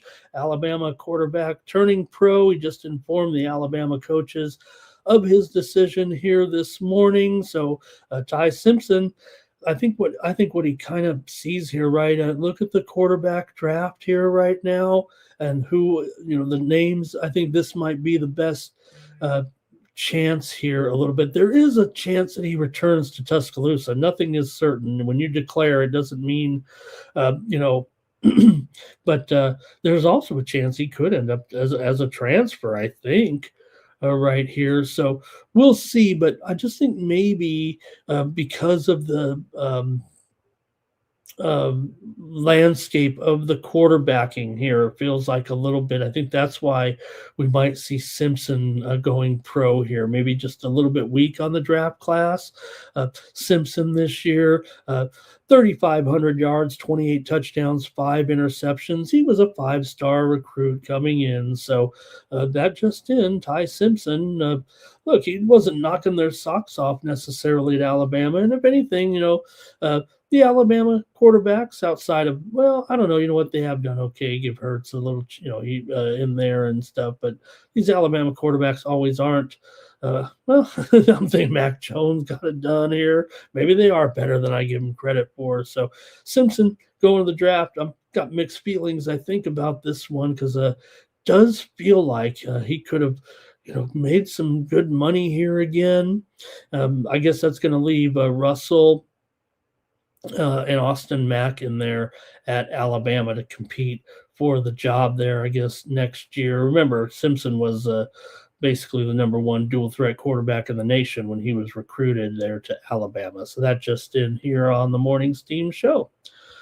All right, let's continue on, though. Right now, we're back to the action here. Get your reaction if you want in the chat about Simpson turning pro here. We're on the Houston game, though. Let me bring the banner back up. And where did we leave off? In the comments here a little bit. Here we go. Green, yellow, and red. Yeah. All right. Thank you, Robot. All right, Houston. Greg says Houston coming off a close win against Phoenix. Better win tonight by 10 points. Public Enemy on the Rockets there. And Portland doesn't have a chance at winning or coming close in this game. Oh, boy. Gosh, I want to take Portland. Terrell's on Portland in the over. And Fernando says lay it with the Rockets there. All right. And, Greg says maybe next season would it be better for Simpson, huh?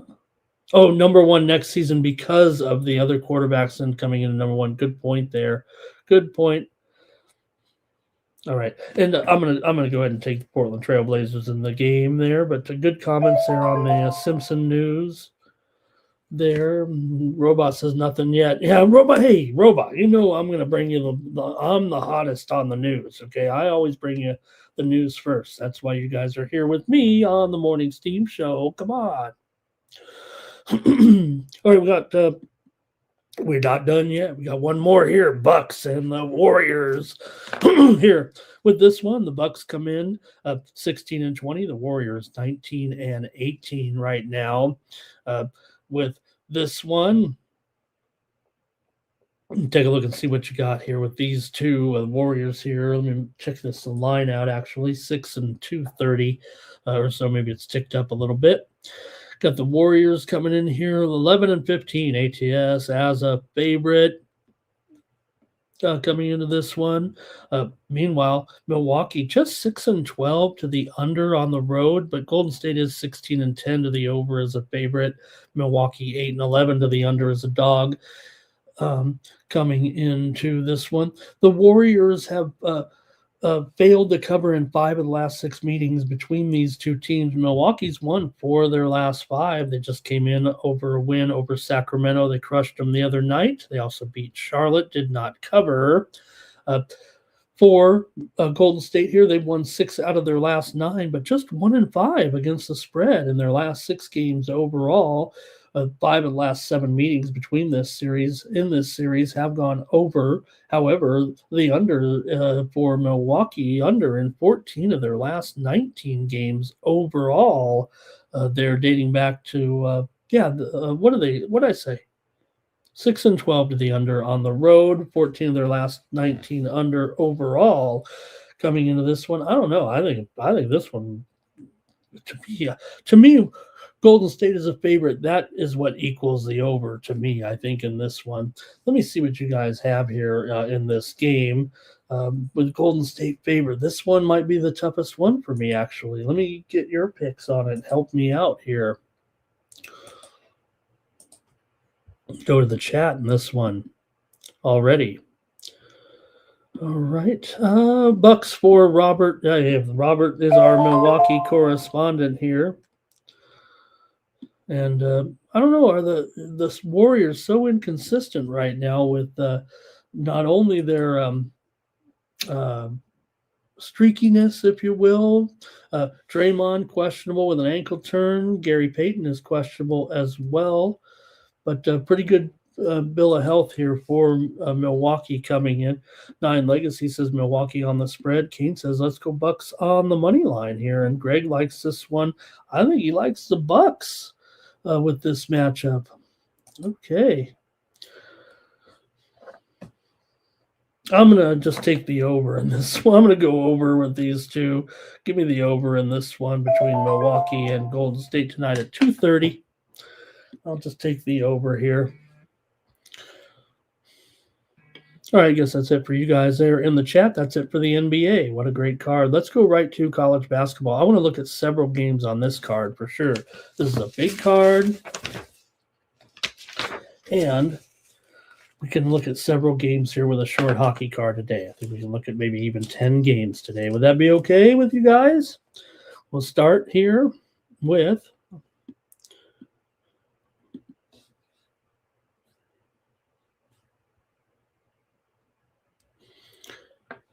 the Miami Hurricanes on the road against the Wake Forest Demon Deacons. College basketball action from the ACC here on Wednesday night. Big card, big good mix of uh, big schools and mid majors. But let's go with Miami and Wake Forest here on Wednesday. I'm showing Wake Forest here. Looks like they're a favorite in this one by. Well, no, I'll call it a pick 'em. I'm showing some ones out there. The total has dropped here for sure, all the way down on some widely reported steam, down to about 152 or so here. Call it 152.5, but we're definitely seeing a move here to the under in this one between Miami and Wake Forest here today. Steam play. Uh-oh. Got a little bit of steam to report here in college ball before we get started with the festivities. East Carolina is taking the steam right now against Temple. There was an 8-point favorite for Temple, but East Carolina takes the steam. They're down to 7.5 here, maybe even 7 right now. East Carolina is taking the steam here against Temple here on the Morning Steam Show. All right, let's get going here right now with Miami on the road, taking on the Wake Forest Demon Deacons here in this one for Miami. Here they come in with a 12-2 record right now. Wake Forest is 10-5. Miami's on a winning streak here right now. Good run here. Wake Forest has actually lost 2 of their last 3 games coming into this one.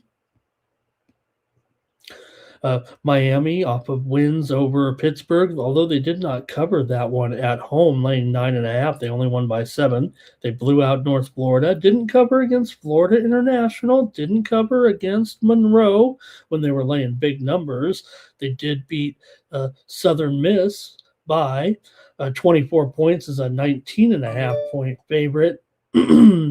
Miami, just their 3rd true road game of the season. They've covered both of them so far here. Wake Forest just 3-7 against the spread as a favorite, 3-8 against the spread at home.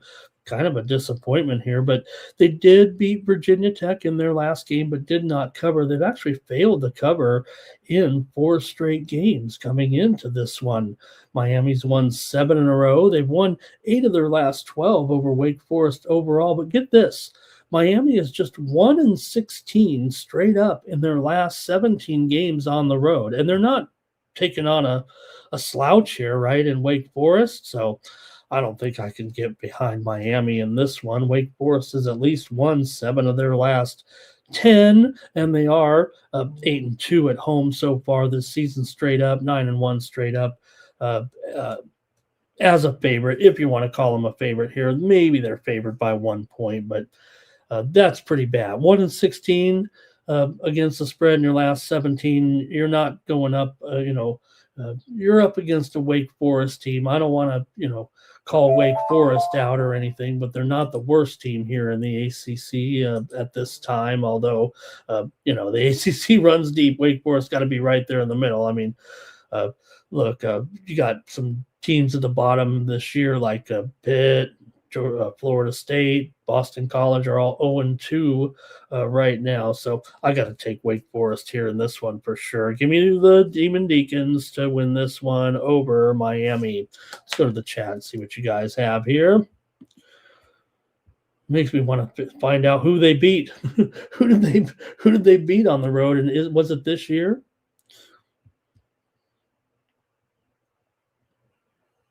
Making me look. I mean, Miami's 12-2 here. Got to go back to last year. This is on the a true road. This is not any neutral site. They do have some neutral site wins here. Oh, they beat Ole Miss.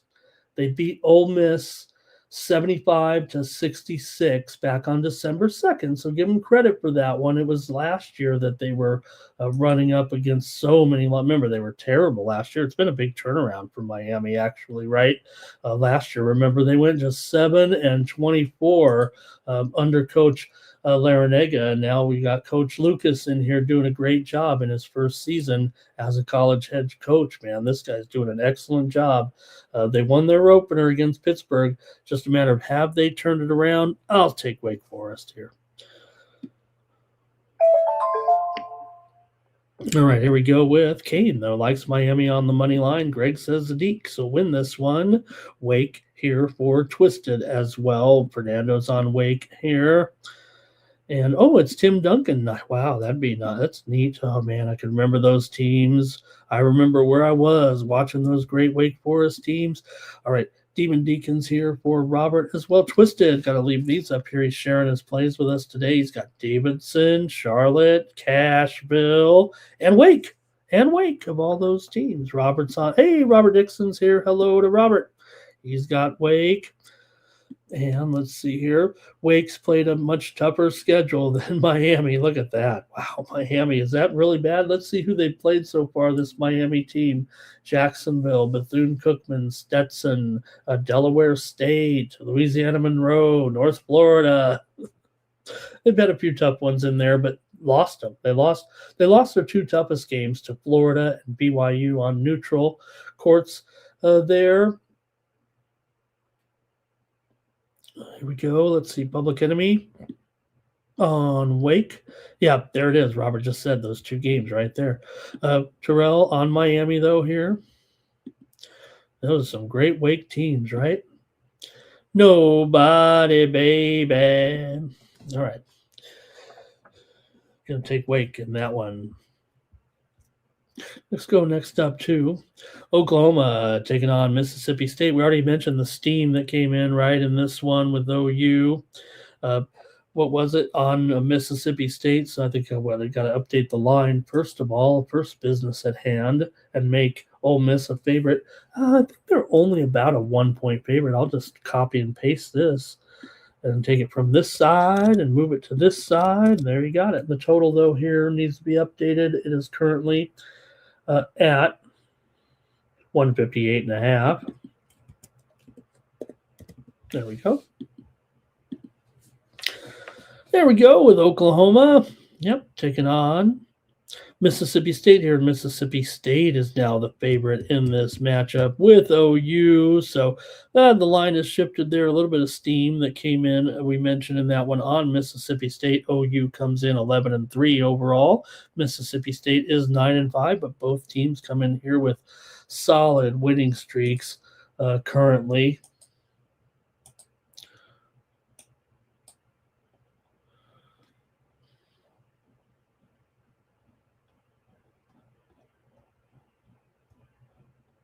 There's so many games. Both teams come in, pretty hot here. Oklahoma with recent wins over. They won and covered against Ole Miss in a conference game here to start it off 86-70. Mississippi State, meanwhile, lost their conference opener 101-98 to Texas as a 9.5-point favorite. That game went overtime in that one. OU won and covered 3 straight coming in.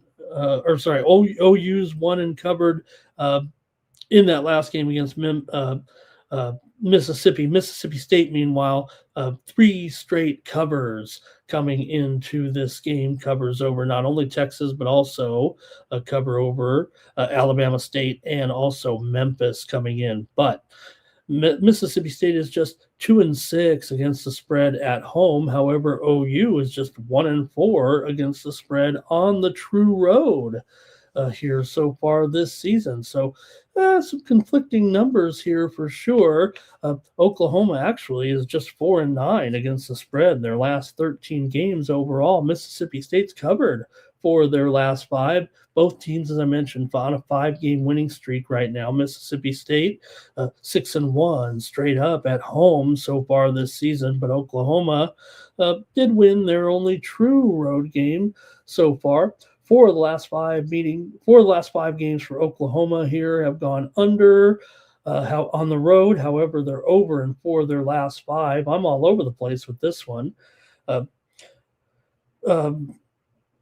Mississippi State has gone over in 13 of their last 20, dating back to last season. Boy, let's see what you guys have here. This one's a good game to pick because I want to hear from you guys in the chat with this matchup.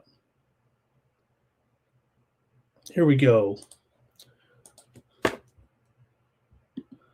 Let's go to it. Twisted says Mississippi State on the money line. Greg says this is a toss-up if you ever saw one. Mississippi State on the money line here for Public Enemy.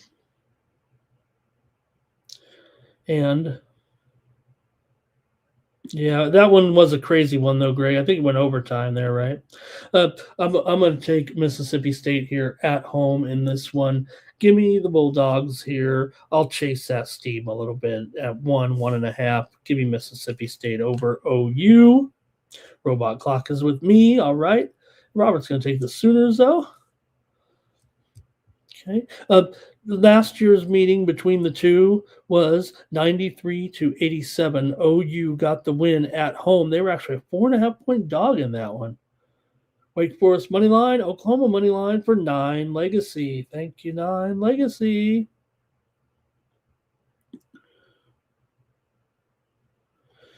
All right, next up.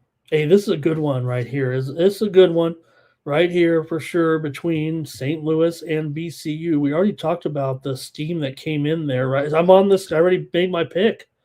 We're done with this one. Let me hear from you in the chat. I said, well, only because the game was moving. Let's cover it a little bit here with these two, but I am on Virginia Commonwealth here at home. St. Louis comes in 13-1. VCU comes in 11-4.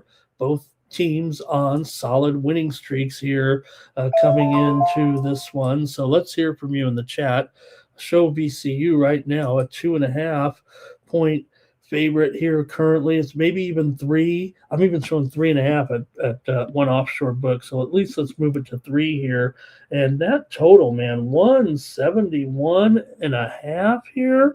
That is up from 169. I mean, these two teams are, pretty much over teams so far. VCU 7-4 to the over at home so far this season. St. Louis is 9-4 to the over this season as well. So this is a good game to look at here with these two teams coming in pretty hot. VCU should be noted though, just 4-7 against the spread at home. They've been laying some points, make no mistake. They didn't cover against Bonaventure in a win, 89-82 here at home. They failed to cover against Rider in a 21-point win. They were laying 29.5, and they also failed at home against Niagara in a 26-point win when they were favored by 30.5. So you could say that in the games where they were laying big points to bad teams in the preseason, they weren't able to cover. But still, at home right now, VCU at home 8-1 coming in.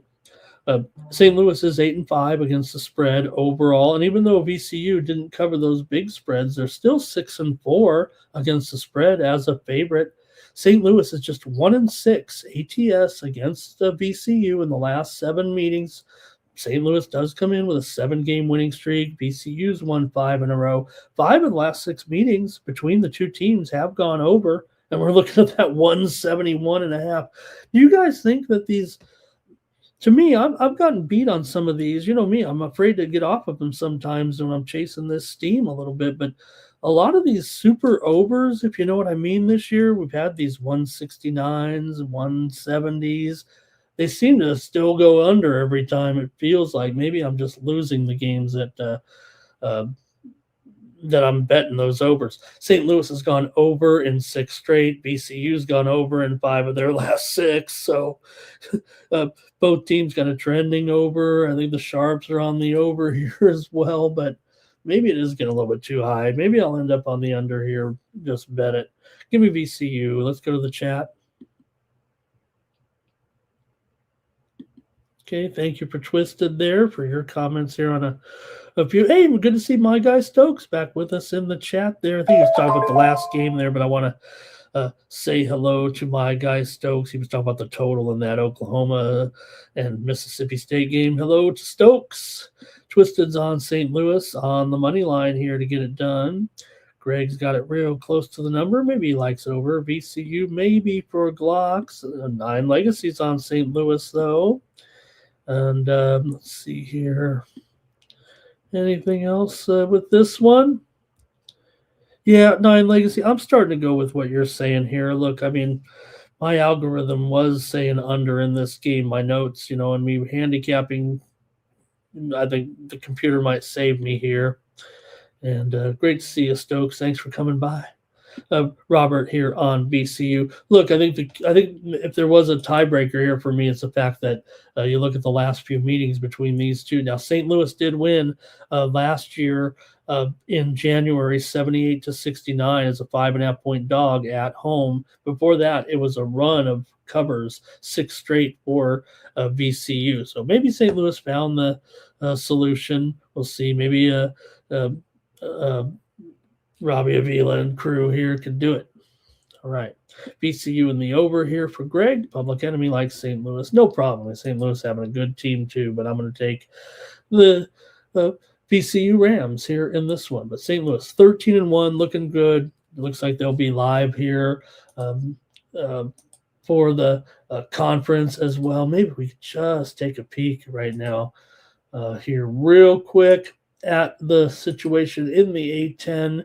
Dayton 3-0, VCU 2-0, St. Louis 1-0, Masons 2-0. So some great games today. Dayton and George Washington are off, but some big games, and this is the big one right now with two good teams here at the top of the standings in the A10 here currently. All right. Keep it moving here right now. I've got a lot of games to look at here. How about Belmont and Northern Iowa here with that steam came in on Northern Iowa so far here on the show. So I just picked another good one here. It feels like just a lot of good games today, with Belmont and Northern Iowa here, with Northern Iowa at home. A slight favorite. I'm going to have to update that line, though. You know that Northern Iowa took that steam. They're favored here by 2.5. The total's moving right now, under. It's moving. I don't know if it's steamy, but it's down here definitely about 136.5, maybe even some 136s out there. It's moving right now. The tote is red here on the screen, so it's something that's happened within the last couple of minutes here. The total in this one moving lower between Belmont and UNI. Belmont's 13-3 coming in. Northern Iowa's 12-3. Northern Iowa's won 3 in a row. Belmont's actually lost 2 of their last 3. They were hot, but lost to Indiana State on the road. Lost to SIU at home, 68-67 as a 7.5 point favorite. Still, Belmont's 5-2 against the spread on the road. This is only the second time they've been an underdog this season. They did cover in their only other time as an underdog this season when they were playing Irvine on the road, and they walloped them 84-58 last month. They beat Cal Irvine. That was the only time they were a dog this season. They walloped them. For Northern Iowa here, wins and covers here over Evansville. They failed to cover against Indiana State, actually. They beat Valpo by 10 as an 8.5 point favorite. Northern Iowa's 9-5 against the spread so far this season. Let's hear from you in the chat in this one, with a really solid matchup here again. Man, these are good games today. I could have picked more too, but just kind of went with the ones where we see good, strong teams with good records right now. And obviously with this one, let me take a peek at the standings here too with these clubs right now, and see what's going on there after that. I read a few of the big games already this season, I think, here with these two. But let's take a look at the Missouri Valley standings currently. And Murray is 5-0. Northern Iowa is 4-0. Belmont is 3-2. Illinois State is 4-0 there as well. So it's a big night here at the top of the standings in the Missouri Valley. Murray, by the way, is taking on Evansville, who's 0-5. So Illinois State is up against Valpo. Valpo's 1-3 so far this season. Northern Iowa's a big-time under team so far this year. They're 3-11 to the under, including 2-10 to the under as a favorite. Here, total 137 between these two. The teams met last year here a couple of times, of course, and it was Northern Iowa getting the win and cover in both games. The one at Northern Iowa was on New Year's Day of last year, 76-70. Northern Iowa got the win and the cover as a 5.5-point favorite, and they were a dog at Belmont, but won 82-75. So let's see what you have here in the chat with this one. Northern Iowa at home taking on the Belmont Bruins. And I want to hear from you in the chat.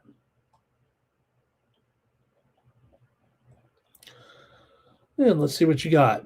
Not too many comments here. Let's see.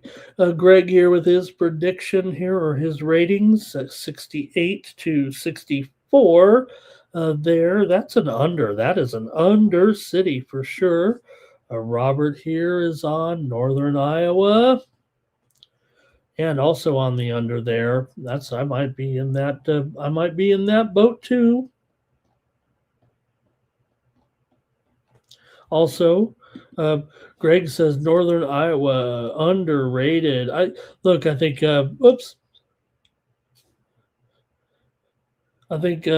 think that is safe to say here for sure. I think Northern Iowa a little bit underrated for sure, given their spread record overall right now at 7-5 ATS as a favorite. Here's Belmont for 9 Legacy. Good morning to AOD here joining us on the Morning Steam.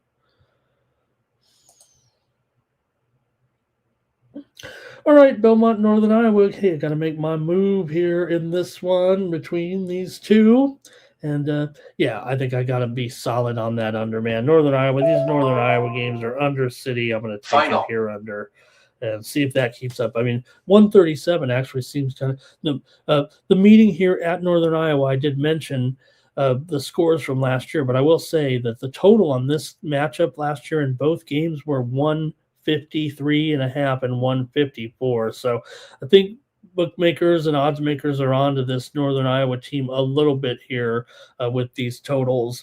Belmont is 7-8 to the under overall. So kind of just a mixed bag with them, but I'm going to take the under with these Northern Iowa games, even at, I thought 137 sounded a little bit high, but looking back at it, Northern Iowa wasn't always this type of team last season against in their overall over-under mark. Okay. Let's keep it moving here right now. Thank you to AOD, and let's go next up. Another game we saw some steam come in here, right? Stanford and Virginia Tech. Steam came in on Virginia Tech here. I'm showing 5.5 on screen, but I think we need an update. Virginia Tech is here a 4.5 point. Wow, okay, 4.5. So it's actually gone down. Virginia Tech was the team that took the steam, but they're down to 4.5 here right now. And the total steam came in on the over here. We're on the show 148.5 right now with this matchup between ACC matchup here, Stanford and come on back to the Pac-12, Stanford and Cal. We're going to start a great new conference here just waiting for you. Stanford comes in 12-3. Virginia Tech comes in 12-3 as well. Both teams relatively hot, but Virginia Tech did lose to Wake Forest last time out, but they covered the spread, snapped their winning streak, but got the number. Virginia Tech is 9-6 ATS. Stanford just an underdog for the 4th time this season. They've covered every time, all three times.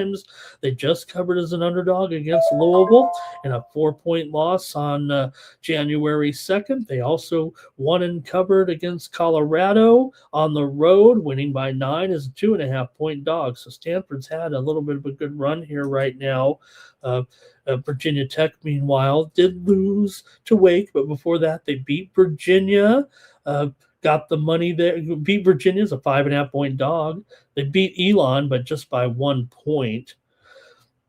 Stanford is 3-7 to the under in their last 10. Mention those underdog wins here, underdog covers anyway, 3-0 straight up and against the spread for Stanford. They've also gone over in all 3 of those games that they were able to get it done. So, look, the move here really is on Stanford in this one. Let's see what you guys have in the chat, but That might be the way I'm looking. Let's see here. I want to hear from you first with this one. Stanford and Virginia Tech. Teams met last year. Stanford won at home, 70-59 as a 9-point favorite. They got the money in that one. Greg said it was 6.5 last. Is it this game? Maybe Hey, you want to say hello to Dimitri Mamo in the chat? Good to see you there, Dimitri. All right.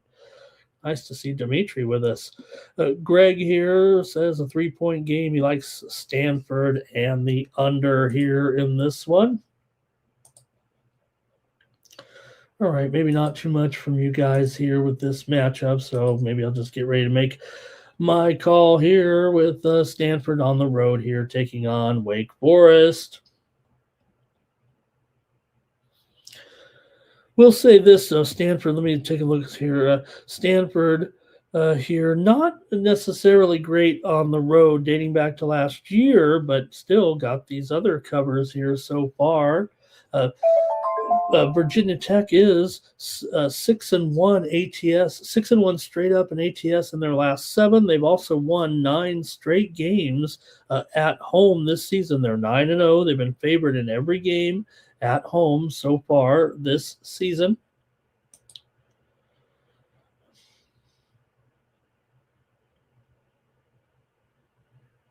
All right, I'm going to go with the over in this one. Man, I want to take Stanford, but give me the over here with these two. Yeah, Stanford's been an under here so far for sure, but I'm going to go over 148.5 here. So Robert's going under. Oops, spoke too soon, but I'm going over here. Virginia 9 Legacy, Virginia Tech on the spread. Sprinkle the money line. Okay. Appreciate it, gang. Let's keep it going. I got a lot of college basketball. Look at this. Maybe the game of the day. I don't know. There's some other good games, but you got to have it takes 2 to tango. It takes 2 to make a good game, and you got Iowa State and Baylor here. Look at this matchup. Blockbuster. Feels almost like a blockbuster tilt here. Iowa State comes in 14-0 right now, and they're on the radar of everybody. Yeah, Baylor's 10-3, but they come in off of a loss here to TCU, 69-63, but still come in with a pretty solid record. This is only the 3rd road game for Iowa State, 3rd true road game. They're 2-0 in those. Baylor 0-2 against the spread so far as an underdog. Baylor's 9-3 to the over so far this season, 7-1 to the over at home. This one's on Peacock at 8 Eastern and 5 Pacific time, the Peacock game of the day. Here in this one, let's see what you have. Man, this total has been bouncing around a little bit for sure, but let's see what you guys have in this matchup with Iowa State and Baylor. Iowa State's been dominating this series. I know that. They won last year 74-55. They only met one time last year. Iowa beat them by 19 as an 8-point favorite. And let's go to the chat here with these two. See what you got. Iowa State went under in both of their true road games so far this season. And just Greg so far, it looks like he says spread was 4.5, and now it's 3.5, huh? Okay. Yep. Oh, no. I'm showing it 4.5 too right now. Good call there. Yeah, Iowa State's getting the attention for sure here. Total 154.5 right now. It's gone down. This steam was on Iowa State and the under here. There we go. Update that line with you. Thank you. And let's hear from you in the chat anymore. Otherwise, I'll just move on to the next one. I'll make my call here in this matchup. I will say this. I mentioned that Iowa State's dominated this series. Iowa State's 10-0 against the spread the last 10 meetings between these two teams. They've been in the same conference here for a while now, and that's no fluke. 10 straight covers. You have to lay 4.5. That might be good enough for me. I'm going to take Iowa State here in this one, lay the 4.5 over Baylor. 10-0 ATS, last 10 meetings. Baylor did win a game over them, 70-68. back in 2 seasons ago. Baylor won at home. It was just 70-68. Iowa State got the money in that one too as a dog. Baylor's gone over in 8 of their last 10, including 5 straight at home. 6 of the last 9 meetings between these two teams have gone over here, but I'm torn on the total. I like Iowa State. See what you guys. Any more comments on this one? Robert's like an Iowa State, NYC bar, Iowa State. Greg's got a little action here with Iowa State and Duke. And a lot of people are on Baylor today, says Nine Legacy. How about that? Another ACC matchup here. We go to Cal taking on Virginia here in this one, in the Transatlantic Conference. Transatlantic Coast Conference. Cal coming in here 13-2. They're doing a pretty good job. You know, Virginia is 12-2. They're ranked 23rd. Cal's not ranked. But maybe you could expect Virginia. They are favored by 11.5. They probably got the right opponent here. I don't know. I sometimes don't mind a team like this in Cal. But let's see what you guys think. This is Cal, just their second true road game of the season here. So it's going to make it a little bit tough to want to totally get involved here with Cal. But let's see what you think. Maybe they can hang here. They're getting all these points right now, double digits. Here in this one, I'm showing it actually 12.5 now. The total's up to 149. Let's get the update in there. There we go. Let me update my sheet too. Got to keep the sheet updated, everybody, with those numbers and my cheat numbers and everything there. So see what you got here in this one. I'll update that 12.5 and 149 here in this one. Got Virginia coming in here just 8-6 against the spread, 6-4 against the spread overall. The two teams did meet last year at Cal. It was 75-61. The Bears won it as a 4.5-point favorite, actually, in that game. And let's go ahead and hear from you in the chat. Cal's won 10 of their last 11, but they are 0-7 on the road here, or 1-7 on the road in their last 7, dating back to last year. They did get the 1 win on the road here so far this season. Their one true road game. Kind of want to see that game here a little bit and see what that was all about.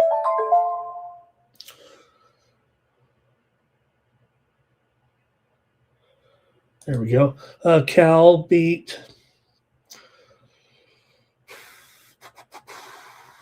UCLA. Oh, the UCLA game. It wasn't totally at home there. It was at the Chase Center.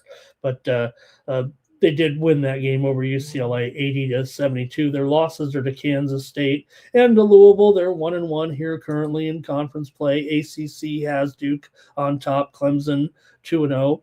And already, you know, every team in the ACC has a loss except for 4 teams. What makes that so special? There's 17 teams in the ACC. Everyone has a loss so far except for Duke, Clemson.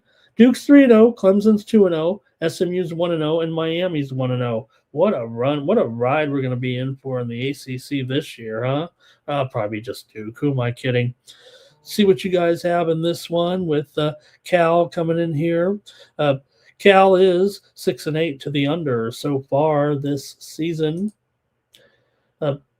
Virginia here has won 9 straight at home, 7 of their last 8 overall. Virginia's 8-4 against the spread their last 12, but they are just 1-5 against the spread in conference play, dating back to last season. Cal's gone over in 5 straight conference games. Cal just 2-5 against the spread their last 7 games overall this season coming in. Let me hear from you in this one with Cal on the road here taking on the Wahoos. And I'll make my call as well. Let's go to the chat. And let's start it off with I think Barr's on the over here in this one. That was before I did my little update there on the total, but I think it's still probably going over. Greg says Virginia was 10.5, and now look at it. Wow, I know. It makes me want to. I want to take the Bears here, you guys. Really, don't mind the over here as well. I think, but it is going higher here right now. Greg says right there, he's got it kind of right on the number. Fernando likes the over here. All right, Fernando. Roberts on Cal. 9 Legacy on Virginia here. And Terrell says another West Coast team going to get walloped here, it feels like. Seeing a lot of the talking heads talking up Virginia here to blow them out. Greg says it might go that way too. Cal plays better. Yeah, Cal doesn't play on the road, period. But, hey, you got to play your road games in the conference schedule here, it feels like, right? Alt line take for man, you guys are really maybe I should go with the over here. Let me take the over. Maybe I'll just bet Cal and not tell anybody about it because I like Cal, you guys, but you guys like Virginia. I know everybody thinks Virginia's going to blow them out, man. I'm going to take the over as my play here on the show, even at 149.5. Give me the over in this one. I like the over. Look, these aren't big time over teams. I can't really give you many trends here that might say the over. Other than Cal does go over in their conference games last season. There towards the they were over a lot of games last season. All right, I'm gonna take. There's Kane in the chat. I'll take the over, but I might be betting Cal here and just not gonna tell anybody about it, if you know what I mean. Okay. Let's go to the SEC here right now with Alabama and Vandy. Got steam move came in while we were on the air here, right? On the over in this one. Drove it up there to 180. Remember, I did a 180. Here, let me update that line, though, here currently. It's only 181.5 now. And correct me if I'm wrong, but just doesn't it seem like all these big totals, 175 and above, and anytime they've gone up, it always finishes like 155 or 160. It's not even coming close. So I don't know. Let's see what you think here. I don't know if I could still do it. This series kind of goes under, believe it or not, between these two. But let me hear from you. Alabama's ranked 13th, 11-3. Vanderbilt. Hey, Vanderbilt owns sports, right? They're 14-0 coming in. They're ranked 11. They should be number one. You know, Vandy football, Vandy basketball. Shout out. Where is Blake when we need him? Here, Vandy's having a great run right now, winning, and they're doing some covering too. 8-2 against the spread as a favorite here. Alabama is 3-0 against the spread on the true road so far. 2-2 ATS as an underdog. I mentioned that the series does definitely tend to go under here between these teams a little bit. Let me see if I can get you those numbers here at least in this one to kind of solidify that point. If I can get it here. Last year, though, they played at Tuscaloosa, 103-87. That was an over. Can't sell you on that one. Here we go. Alabama's gone under in 4 of the last 6. 4 of the last 6 meetings have gone under. Vandy's gone under in 4 of the last 6. The meeting 2 years ago at Vandy was 78-75. Alabama got the win. They also 3 years ago, Alabama won 101-44. But hey, things have changed now. This is a different Vandy team. Alabama has gone 6-1 straight up in their last 7 meetings against Vandy. Bama comes in here having won 8 of their last 9, but they're only 7-7 against the spread so far this season. Vandy's been the good spread team so far, going 9-5 ATS. I mentioned that 8-2 spread record as a favorite here. Vandy's 8-6 to the over so far this season. Let me hear from you in the chat with this one, Alabama and Vandy. I don't care. I'll probably go. Maybe I should just take the under here, but maybe I like Vandy too. Let me see what you guys have in this one. I want to take Vandy, and I'm going to do it both. They're probably here. But my parlay Vandy and the under here. Let's see what you got. All right. Alabama on the spread. Kane loves the picks that are going on today from the chat. Maybe from me. He might like a few from me too.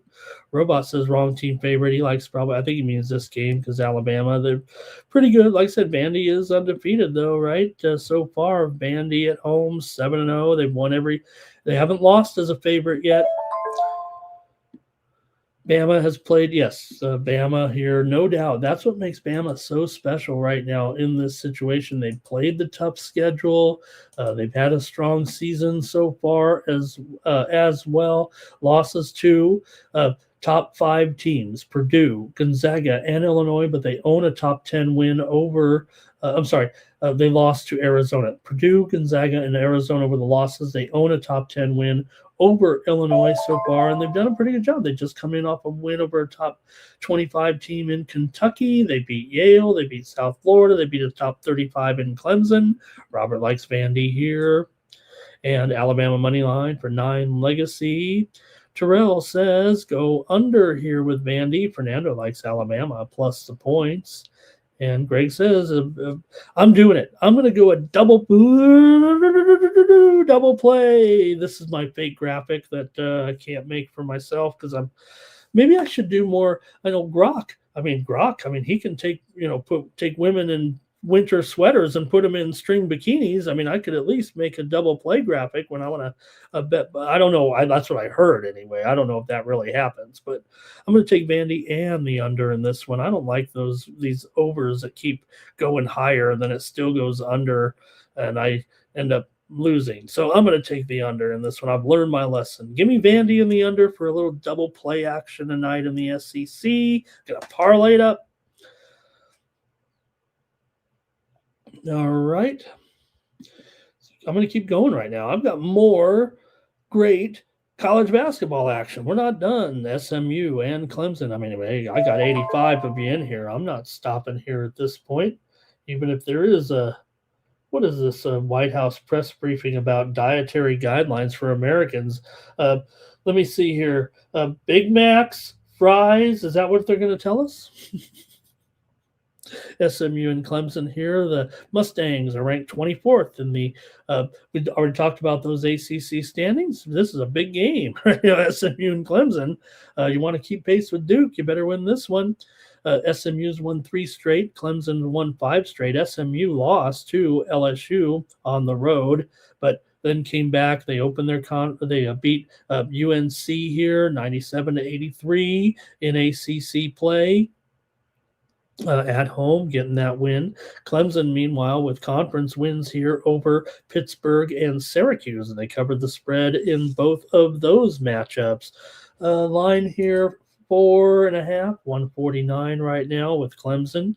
Clemson just 3-6 against the spread at home, 6-7 against the spread as a favorite. But yeah, they were favored maybe by a few too many points in a few non-conference games, it feels like so far. Clemson's won 11 straight games at home dating back to last year. They're also as I said, winners of 5 in a row, 6-3 ATS in their last 9.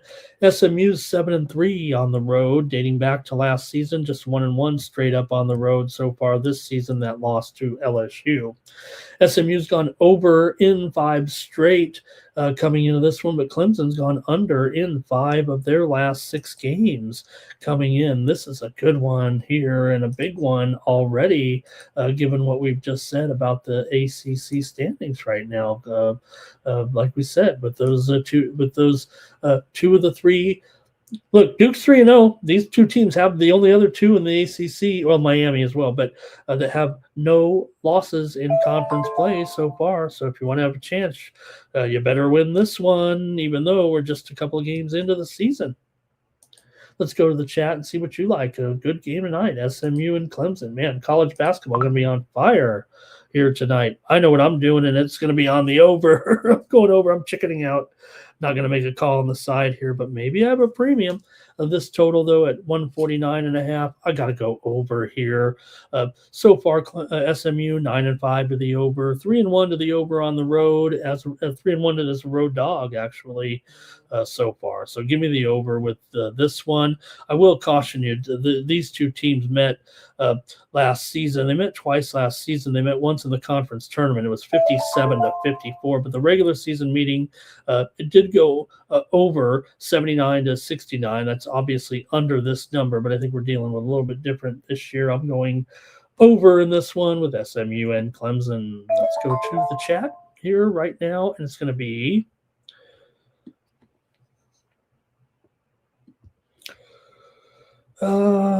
Clemson for Public Enemy. Greg's got this one. I think he likes SMU here and the under. Nine Legacy says Clemson money line, Clemson spread. Could SMU hit a buzzer beater? Robert likes the under. Robert likes the under in this one. Uh-oh. And Greg says he took SMU plus the points.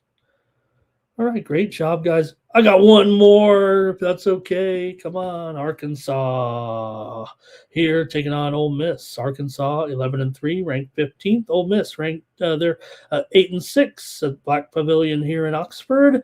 And so far, Ole Miss, despite this decent record right now, they are 6-1 at home, but just 2-8 at home against the spread. They're also 1-3 against the spread as an underdog here. The widely reported steam did come in on the under in this game between Arkansas and Ole Miss. But right now, the total is all the way down here to 152 in this one. It opened as high as 155.5 here, but steady move to the under here. Both teams are 8-6 to the over, but let's see what you guys have in this one. Maybe I dug a little too deep here with this one. Maybe not worthy because of Mississippi's record, but let's see what you have here with one more SEC game.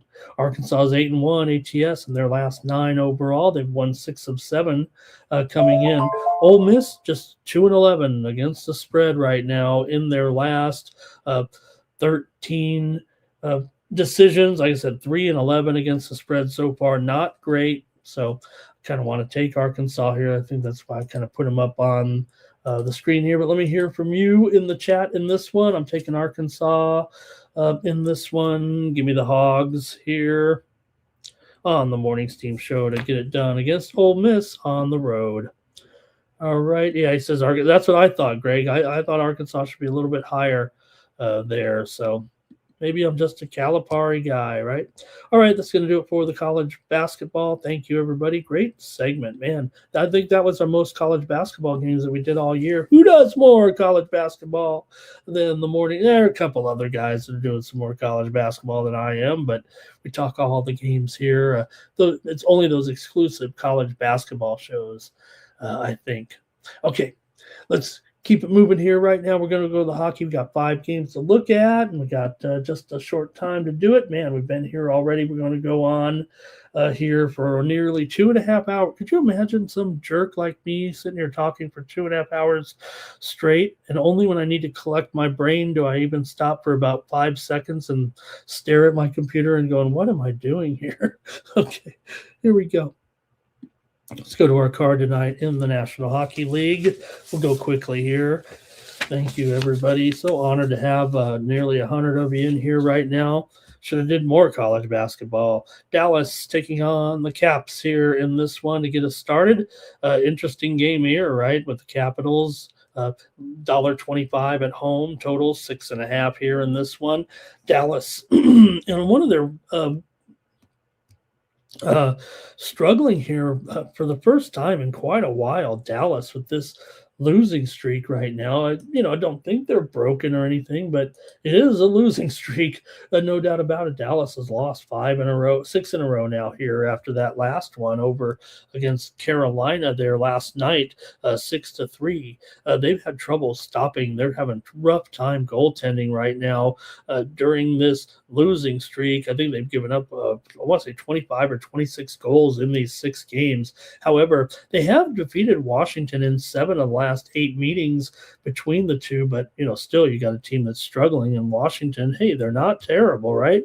13-7 at home for the Capitals right now, 17-11 as a favorite. Now Dallas, one of the best road teams in the league, 13-4 on the road so far this season, and 6-3 as an underdog. So I think when you look at the teams in general, you still kind of have to figure, you might like the Stars as a dog. You just have to kind of wonder if the slump here, they're on the road, will it continue? Right now, this is only the second game of the road trip, but they've been busy for sure, and they really haven't come close in any of these. Well, they've been favored in all these games. Now they're finally an underdog. 8 of the last 10 meetings between these two teams have gone under. If it goes under, Dallas is going to win, I think. I just happen to think I might take Washington here. Dallas has gone over in 5 straight on the road. They've gone over in 5 of their last 6 overall. Washington's gone over in 6 of their last 7, including 4 of their last 5 at home. So I might be talking up the wrong tree here a little bit, but let's see what you got here with can Dallas find a way to break out of this? Look, Washington, they're still good. 22, 15, and 6. Maybe not as good as last year, but they're still doing a good job. I think you got Thompson here and Smith going in this one. All right, I'm taking the Washington Capitals here. I can't get off them in this game. I got to take them. Yeah, I got to take them here in this one. I'm taking Washington.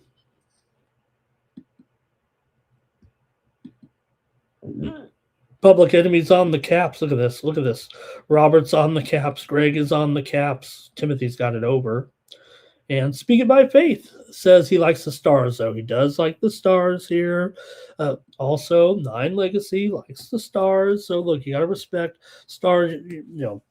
They might be broken a little bit right now, but I don't think anybody's throwing out the Stars here right now. I mean, look, Jamie Benn is out of this lineup. That's a big loss. He's going to be out here for a while. Of course, since Seguin came out of the lineup, that has been a factor here as well for this team. So a little bit of injury factor here. Ride the streak, can't trust Dallas. Go Caps, says AOD. Stars for Fernando. And Speaking by Faith says the Stars can get back at it here today. All right, next up, we got an all-Canadian battle here with the Flames taking on the Habs here. Canadians have won 3 of their last 4. They just beat Dallas on the road, 4-3.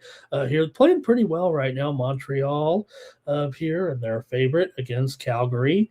Calgary comes in just 6-13 on the road. We know they're kind of a team that plays much better at home, but still they have consecutive home losses coming in here too, Nashville and Seattle. They were just on a long homestand and lost a couple of games there, but heading out on the road, first game of the road trip here. I think Wolf and Fowler. Be interesting to see what the Canadians are going to do with this goalie situation moving forward. I mean, Fowler's obviously come in here and done a nice job. See with Sam and Dobish here. So I think there's some things to be figured out, but Fowler is confirmed tonight. He's 3-2-2 with a 2.57. Could he get sent back down? He still maybe has room to grow, but has been solid so far up here with the Canadians here coming up from Laval Rocket. So let's see what you got here, though. Calgary struggling on the road. This feels like the spot for me for Calgary. Actually, I might try to take a dog here in this one at a plus $1.25, $1.30 or so.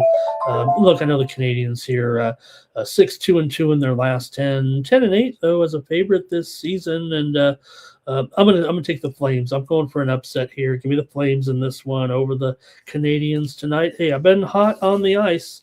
That's for sure. We had some nice winners last night. We've been picking some dogs as well. So I'm going to try the Flames here actually for an upset tonight. Canadians for Timothy Hawk here. Greg likes the Canadians here and Speak It by Faith. Great to have Speak It by Faith here, by the way. Likes the Canadians to win. Canadians are my team, so I might be the Canadian correspondent here. And the Canadians are one of my teams. I have many favorite teams, and if you don't like that, too bad. I like half the teams half the time. I've got some steam here real quick. If I could pass one along to you with Kansas State and Arizona. Man, talk about that nice game. Some steam to the over here. It was 170. Man, this thing's up to 172 right now. Steam to the over with Kansas State and Arizona. We're almost done with the show here right now. And hey, Line Legacy, I think he's going to be with me here. Yeah, you know what? Does kind of bummer, when you got the Canadian teams and, they can't meet as much with being in the different conferences here. The thing for me is the Flames kind of owned the Canadians of late, although this year the Calgary already lost 2-1 at home to Montreal. But Canadians have the Flames have kind of owned the series here a little bit between these two. Now, I don't know if I'm not basing the handicap necessarily off of that, but Calgary's won 4 of the last 5 meetings between the two teams. 6 of the last 7 meetings have gone under. Just know that these two teams are big time over teams. They've gone over 52 and 32 to the over combined. Calgary 14-7 to the over on the road, and Montreal 12-8 to the over at home. But 6 of the last 7 meetings have gone under. 6 of the last 7 meetings in Montreal have gone under. And you said it, right? When you got an old Canadian rivalry, might want to throw those overs out. Maybe this one goes under tonight. I mean, if you put two teams together, you'd have to think over City with this one, but I don't know. Public Enemy on the Canadians, Roberts with me on the Flames. Yeah, Wilson, I think he is out here. I'll take a peek, but I don't think I need to take a peek. I'm pretty sure he is out of this game.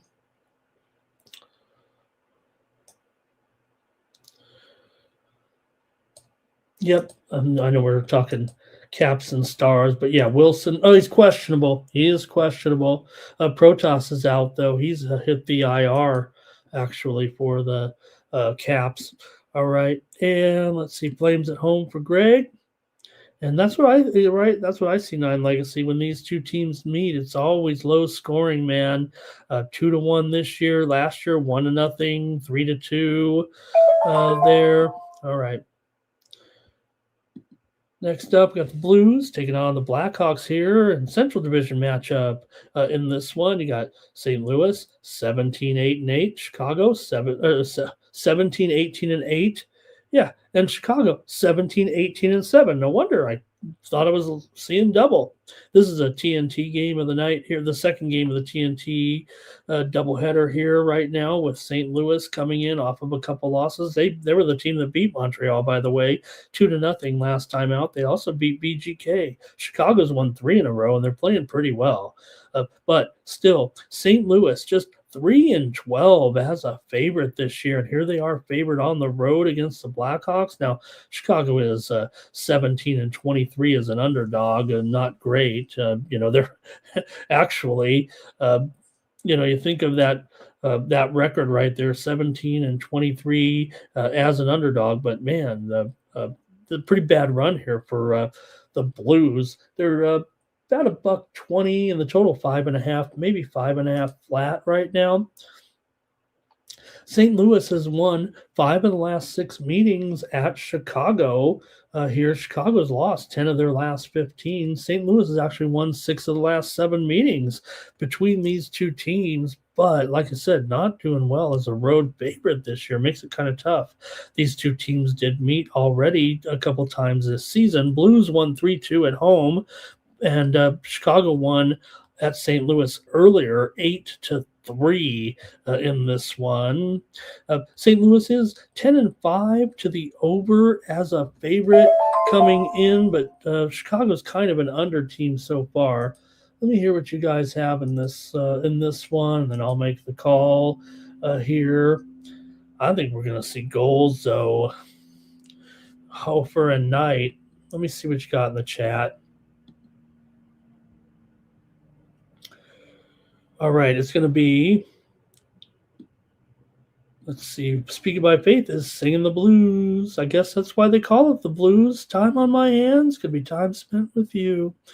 Timothy here is on the Blackhawks money line. Robert is on the Blues. However, Greg says 3-2 Chicago, Public Enemy, Blackhawks Moneyline, 9 Legacy, St. Louis Blues game, Chicago. I don't know what that means. Blackhawks money line. There you go. I'm going over in this one tonight with St. Louis and the Blackhawks. Give me the over in this one. There. All right. I know the Sharps are on the under, but I've got to fade them in this. I'm going to fade them in this one.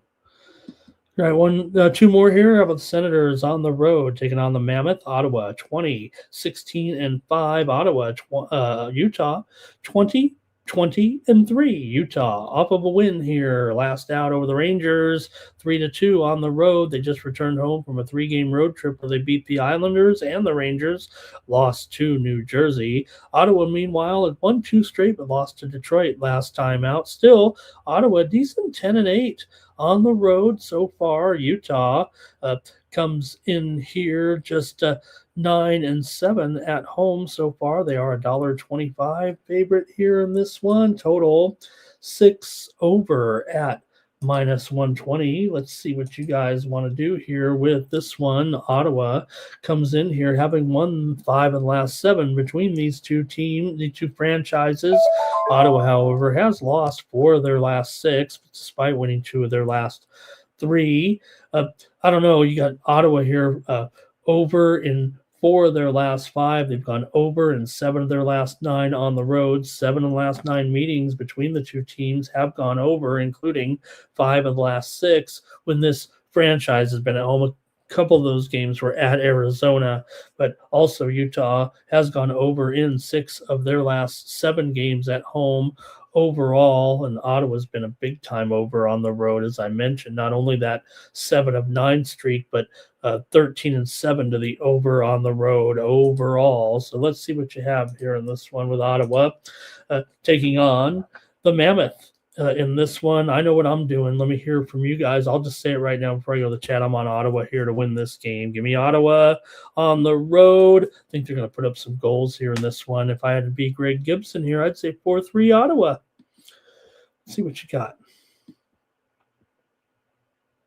All right. Hey, Timothy Hawk is with me. He's on the Senators. Oh, I got it wrong. Greg said 4-2 Mammoth.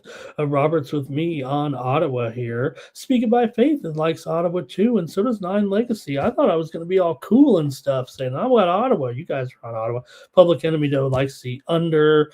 I mean, he likes the under. I don't know if I could do it. Like I said, I mean, Ottawa's 25-16 to the over here right now this season. I will say this. The Sharps, to me, look like they're on the under here, but I'm on the over. All right, well, my official play is Ottawa here. Okay, one more and the show's over, man. Wow, what a great show we had here. Got 100 of you in here looking at little old me. Good thing I have a social anxiety. Nothing to make fun of here, actually, but for me, yeah, this is a big deal to do this show in front of 100 people right now on the Sports Money Network. Sharks and Kings here in this one. Sharks with Askarov in the net, I do believe here, and maybe Kemper. What is that strange line I have there? 27, 20, 270. Okay, I got it. 27. It has actually gone down a little. I think the Kings were like 290 when we were looking at the game there last night. It's actually down 265 or so. And what did they do? Pull that line from last year? Aren't they even paying attention right now to hockey? The Kings are 18-14-9. They're not great. I mean, the Sharks seem to be better, right? They're 21-18-3 here. Sharks have been the hotter team coming in. What is going on with this line? Who in their right mind wants to lay this with the Kings? Maybe this is the game they just all of a sudden turn it all around here. Right? It doesn't seem like it. This Kings team has sucked right now, and I'm a Kings fan, so let's go with you guys, see what you have here in this one. The Kings have lost 8 of their last 12. San Jose's won 4 of their last 5. They beat Columbus, Minnesota, Anaheim, Vancouver. Did lose to Tampa, but who doesn't right now? Meanwhile, for LA here, they've beaten San Jose in 10 of the last 14 games, but who knows what we're doing here right now with the Kings. These guys are not 265 over this Sharks team. let me do one more steam move here with we got a alternate board game here with American and Colgate. Steam to the under here in this one with American and Colgate.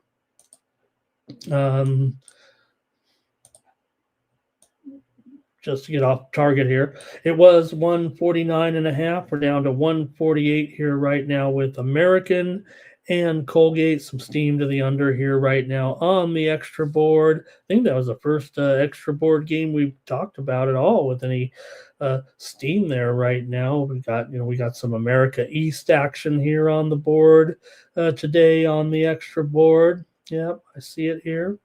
All right. So let's wrap it up with the hockey. Put your play in here. And High Point 27 over Gardner Webb. Okay. Let's see what you guys have in this one and get it. I mean, why wouldn't you just take the Sharks money line? It feels like, right? Maybe I'll go to the over. Maybe you guys are going to be all over the Sharks. I don't want to just pile on here with my Kings. Maybe someone does like the Kings on the puck line here a little bit, but I don't know if I do. Look, if you look at the total, maybe a little bit in this one and what we've seen from these two teams recently, you got the Kings have gone over in 5 straight and for their last 5 at home. 4 of the last 5 meetings between these two teams have gone over. San Jose's gone over in 6 straight and over in 4 of their last 5 on the road. Aren't the Sharks going to win this game, man? 4-2 or something? Let's go to the chat. I see some comments in there. Sharks money line for Speak It by Faith. Johnny Walker, nice to see you in the chat. Good luck to you. Thank you. Always great to see you. Timothy Hawk on the over here for sure. Fernando, thank you for reposting the stream on the bow. Well, I don't know where that comes from. I know Fernando doesn't type it in. It's an automatic posting there, but that's cool. Robert here with the Sharks on the puck line at least. Got to take him. You got to try him on the puck line, don't you? 4-3 Kings here. Sharks sprinkle the money line. Stop Geo today. Hello, Stop Geo. Sharks for Robert and Public Enemy on the Sharks. Look, I knew you guys would be on the Sharks. I'll probably be on the Sharks too, but let me just take the over in this one with all those over trends a little bit. I don't know if the Sharps are necessarily on the over here, but look at the scores of these two teams here recently. They met in November, 4-3 Sharks. Earlier meeting 4-3 Kings. Last year 8-1 Kings. Last year 7-2 Sharks at home in a November meeting. So got to go over here. I'll go over in this one. The morning steam is over as well. And let's wrap it up here and get the drawing done. Really appreciate you joining me for 3 hours of sports betting talk here. Man, what a fool I am. You better go over and get some winnable.com with me. Come on. You can, for just 40, look, listen to what I just bought. I bought a 40 pack of Vienna beef hot dogs shipped directly. You think maybe I could pay for them with my winnings? Maybe not. You better subscribe here so I can pay for those hot dogs that came from Amazon. And subscribe over at winnable.com/Ramon. And make sure you keep me coming back here on the Sports Money Network. That's how you do it. Save by using the promo code STEAM. If this show is worth I'm talking to you guys. All of you are already signed up, but if this show is worth 42 cents to you a day, then why not subscribe over at winnable.com and keep me going here right now with the show. And love talking to you guys. This is my whole life on these shows, I tell you that. And really appreciate it and really appreciate the chat very much here. So let's hear from Mikey, and then we'll do the drawing. Thank you, guys. Really appreciate it. Go over to winnable.com. Make sure you subscribe to my Winnable page. Get all my hopefully give you a bunch of winners here right now, right? But when you go to the Winnable page, you're going to go over there and get more picks from me every day, like you see right here, just on your phone like this, or it gets on your computer as well. You can subscribe here for 1 month. I think anybody who subscribes knows, if you subscribe for 1 day, I just throw on another day. If you take that 3-day package, I put on 5 days. If you do the 7-day package, I put on 10 days. I control it all. If you put 7 days, I put 10 days. If you put 1 month, I put 5 weeks. If you, well, that's about everybody going there. But the people who've done a year, I put on an extra month. So you get more than that. That's why when I say 41 cents a day, it's probably even less than that. So look, it's just some extra plays in college basketball. You're going to want that. More plays from me, from a handicapper, right, that you hopefully have come to trust here. We had a couple winners yesterday there, right, with Penn State. Was that yesterday? Steam play. Yeah. Let me get one more steam here. Penn State shows you when we win and lose there. Penn State game under with Michigan there. I bet Michigan by, I know anybody can come on here and say, hey, I bet this team. Too bad. I don't know if I want to admit it, but Mikey Money had Michigan yesterday too. I know that. I bet them. We had the pick winner on the under, but probably should have given it out. Mikey did, so I didn't worry about it. But I went with Michigan yesterday, and Penn State plus all those points. Penn State. Okay, let me run Mikey commercial here, and then we'll do the drawing.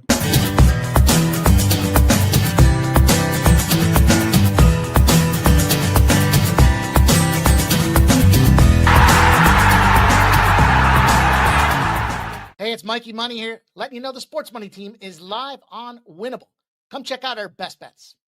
For a low monthly cost, you get the very best bets delivered instantly to your phone by text the moment they're locked in. No delays, no missed lines, just the smartest plays at the best odds. We do the work, you get the plays, and they're sent right to your phone right when we drop them. Don't wait, don't guess, don't miss the line. Join the winning team today and start cashing tickets with Winnable.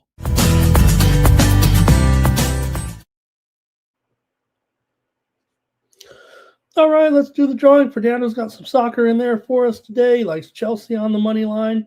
And then maybe I can even get a soccer game pick or two in there today. We'll see. I kind of whipped there yesterday. So, actually we had a win. We had 2 winners actually yesterday, didn't we? We lost. I know I lost the big Nottingham Forest game. I went under in that one. But, I think we had the winners there with the African Cup of Nations. Congo got that late goal, I think, right? And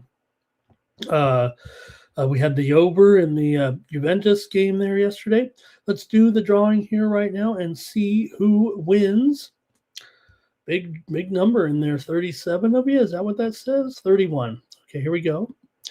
Fernando, Bo, Robot, Andrew G, Twisted, Sheffield, Kane, Flea Mathis, Dimitri Mamo. Dimitri, hope you're still watching.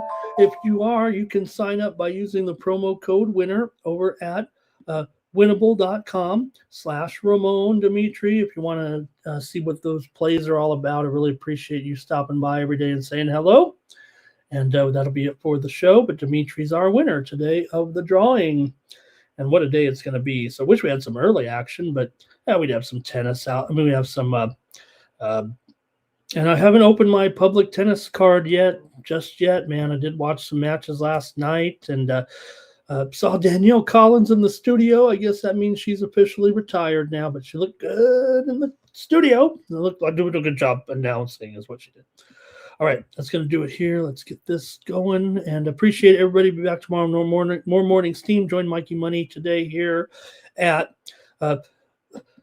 6 p.m. Eastern, 3 Pacific with pre-gaming. Mikey gets you ready for the primetime action tonight with all the games. You can subscribe to his picks over at Winnable as well. Hey, if you want a quick, easy way, just click on this thing right here. Take the picture. You know how it works. That'll take you to my Winnable page over there and get signed up with me. I do not release an overnight package tonight, and I'm going to come at you real hard here with one here probably in the next couple of hours. So let's get it. And thanks a lot, everybody in the chat. For the Sports Money Network, I'm Ramon Scott. So long from Vegas. Then we make the 100-yard dash to the window. I don't know what you thought. It's Ramon Scott running so hot. Sports make money and we make money with sports money every single day. NFL, NHL, NCAA. Stay away from the juice, we might play a parlay. It's the morning steal. Ramon Scott. Sports money. Wake your ass up and let's get to